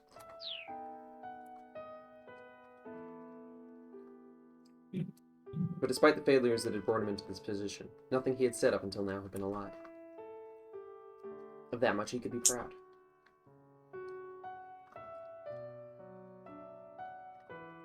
Never lose sight of what you're supposed to protect. Ever. He could at least try to be the detective Kano had so admired until the very end. As Tadano left the room, Kano saluted him crisply. Ordinarily, a detective wouldn't salute in plainclothes or without his cap. The little breach of etiquette just showed all the more clearly how Kano felt.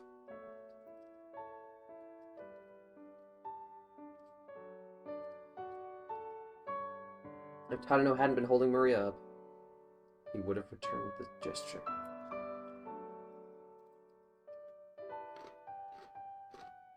Okay, yeah, I do have to leave. Mm-hmm. All right. Sorry. Bye-bye. It's okay.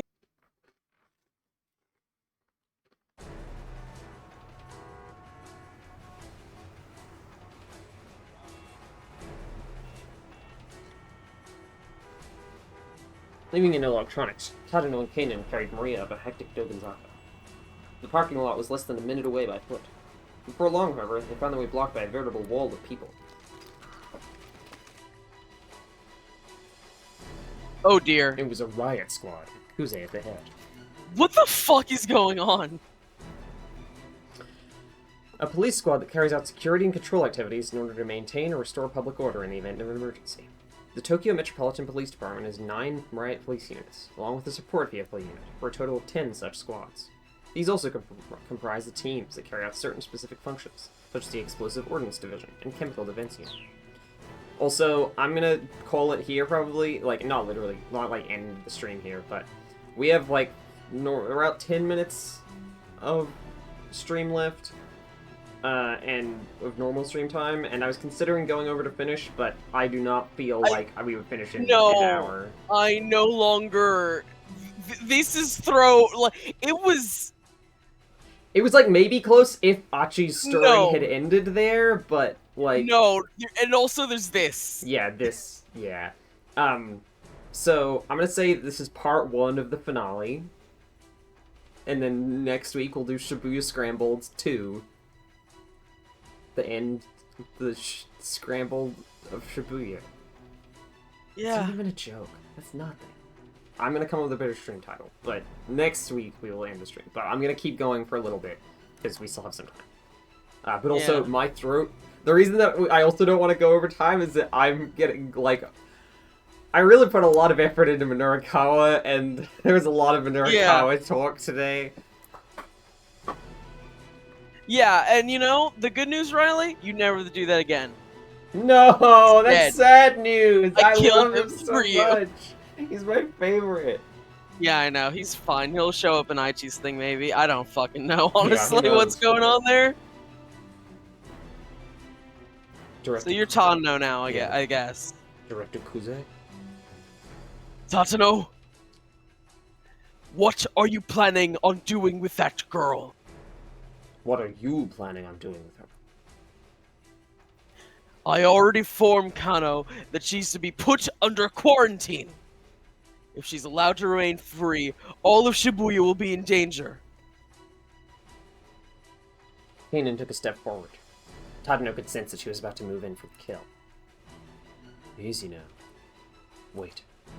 As skilled as Kanan was, she was no match for an entire armed police squad. I'm not going to take all of them on. I'm just going to take the man in charge hostage. Tadano swallowed. Capture Kuze and then run off? It could work. Considering the time limit they were facing, he knew that they had to find some way to force their way through here. Still, given how far they still had to go to reach the laboratory, they wanted to avoid direct conflict as much as possible. Give me 1 minute. No, just 30 seconds. Tadano turned and stared at Kuze. The two had known each other since their rookie days. Director Kuze, tell me, what is it that you believe in? What do I believe in? Yes. Weren't you always the one who said that you needed to put faith in your subordinates no matter what? Well, yes. Yes, that's right. Kuze's eyes wavered ever so slightly. In that case, put your faith in me. No, put your faith in Kano. In Kano? He believes that saving Maria Osawa will let us save Shibuya. He's doing everything he can to make that happen. Kuze's lips curled into a wry grin. That sounds like Kano, alright. Always thinking such simple terms. Usually, the simple answer is the right one, sir. People like you and me overthink things, and make them more complicated than they need to be. Just consider for a moment. Will putting Maria Osawa under quarantine clear up this case? No, it won't. So long as we don't know how she was infected with the virus, we can't rule out the possibility that other people have been infected as well.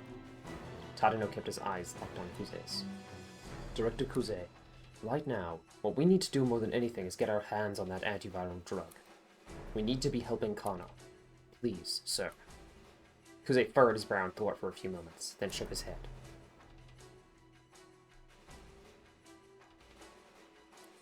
Oh no, buddy. Come on. I can't do that. You gotta understand the position I'm in. The director's voice squeaked into his childish register. Kanan narrowed her eyes.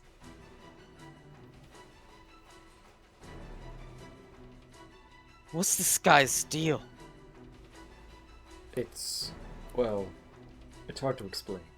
But when his voice gets like that, it means... it's when he gets serious. This is really just like, all of these are like things that the game tells you that you're being tested on now. Like, multiple of these choices are based on what do you think, like, for each character. He was being completely serious. He was going to have to break through by force. Tadano took a determined step forward. Ah! Suddenly, Kuze let out a pained yell. Then, as Tadano watched in surprise, he proceeded to collapse onto the pavement. Ah! It hurts! It hurts! Have I been infected with the virus too? The riot squad immediately rushed to the director's side. As Tadano stood there, dumbstruck, Kuze secretively flashed him a knowing wink. Cool, cool.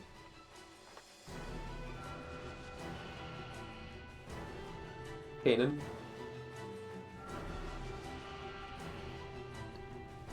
That was a terrible performance. Yeah, but it was a tour de force as far as I'm concerned.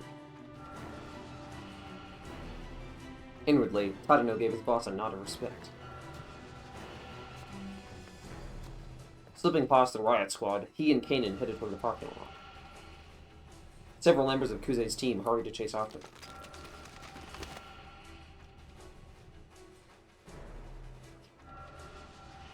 Don't follow them! Everyone stay back! If you get too close to Maria Osawa, you'll be infected as well!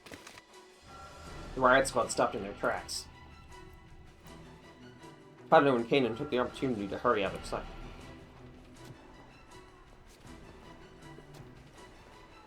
Darting through some narrow alleyways, they arrived at the parking lot.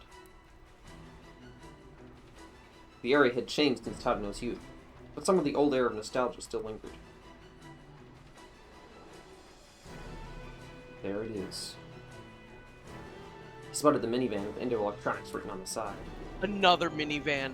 They love minivans. Tadano gently laid Maria on the back seat. She was still apparently unconscious. Once Kanan climbed to the passenger seat, Tadano hit the gas and sped up.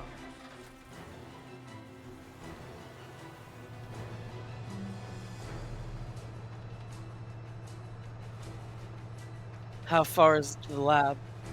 Normally it would take about 15 minutes, but with this traffic, it's hard to say. Tadano avoided the stop and go off Tokunzaka, taking side streets as he headed towards Shibuya Station.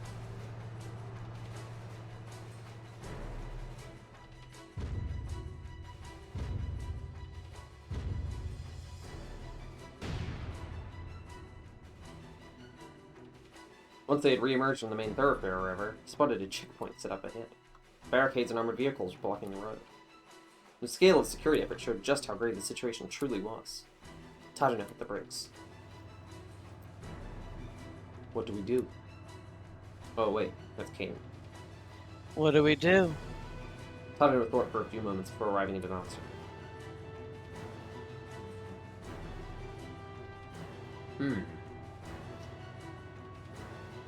Plow. You think plowing through? I think plowing. They'd have to plow on through. Get in the back seat. Why? I want you to hold on to Maria so she doesn't fall. A feisty grin came to Kaden's face. You got it. Kaden quickly clambered into the back, and Tadano gunned the accelerator. Let's do or die now. Tadano clenched his teeth as the van picked up speed. Then a patrol car came roaring out of a nearby side road. What the? Reflexively, Tadano eased up on the gas. The police cruiser cut in front of the minivan, turning to head right toward the roadblock. Crashing into the barricade, it plowed on through, not stopping until it flew up onto the curb beyond.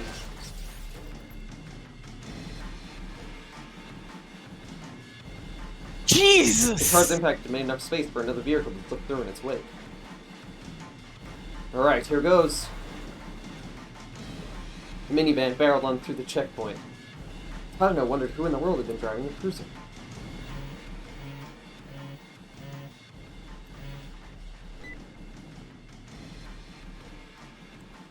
Tadano's phone rang, and he picked up as he spit onward.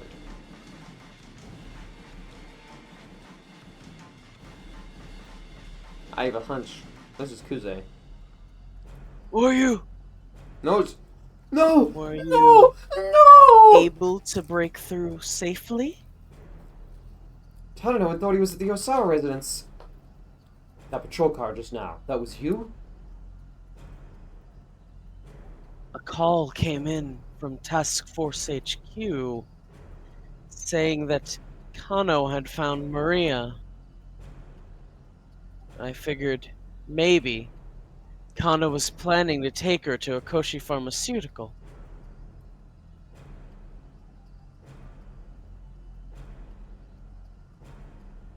And so I thought he'd need to make his way through one of the checkpoints here.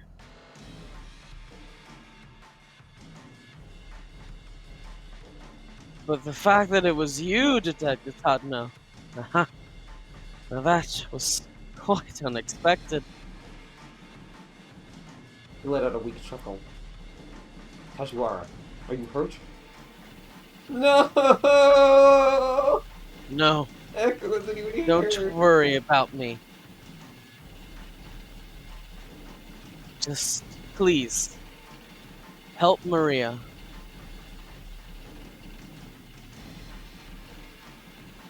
Sorry, I have to take a screenshot of this so that Echo can see it.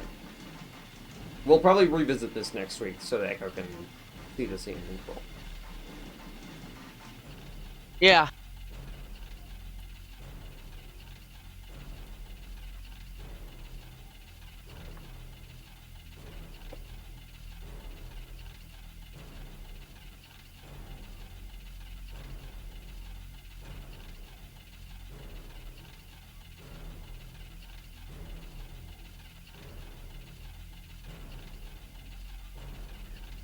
No, don't worry about me. Just, please, help Maria.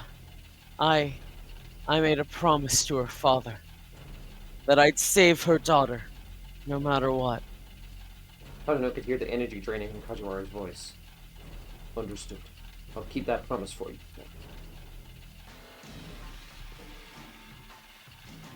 Thank you. The line went dead. Oh god. No! Fuck. He crashed headlong through that barricade. There's no way he'd come out of that uninjured. Sorry, Hajiwara. Thank you. He bit his lip and stepped hard on the gas again. Perfect timing. Perfect timing. Whew. Well, we have a new playable character now, which is fucking hilarious. Well, at least we know we were not actually ever going to finish it today. Mm-hmm.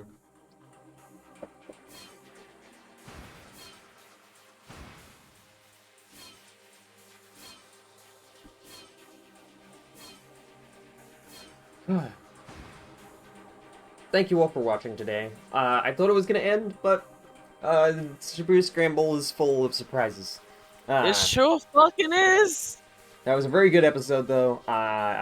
This game is fucking great. Midorikawa is my favorite, but I'm very excited to see how things resolve, and I hope Echo's here for next week, because it'll be good that it can catch the end of the game.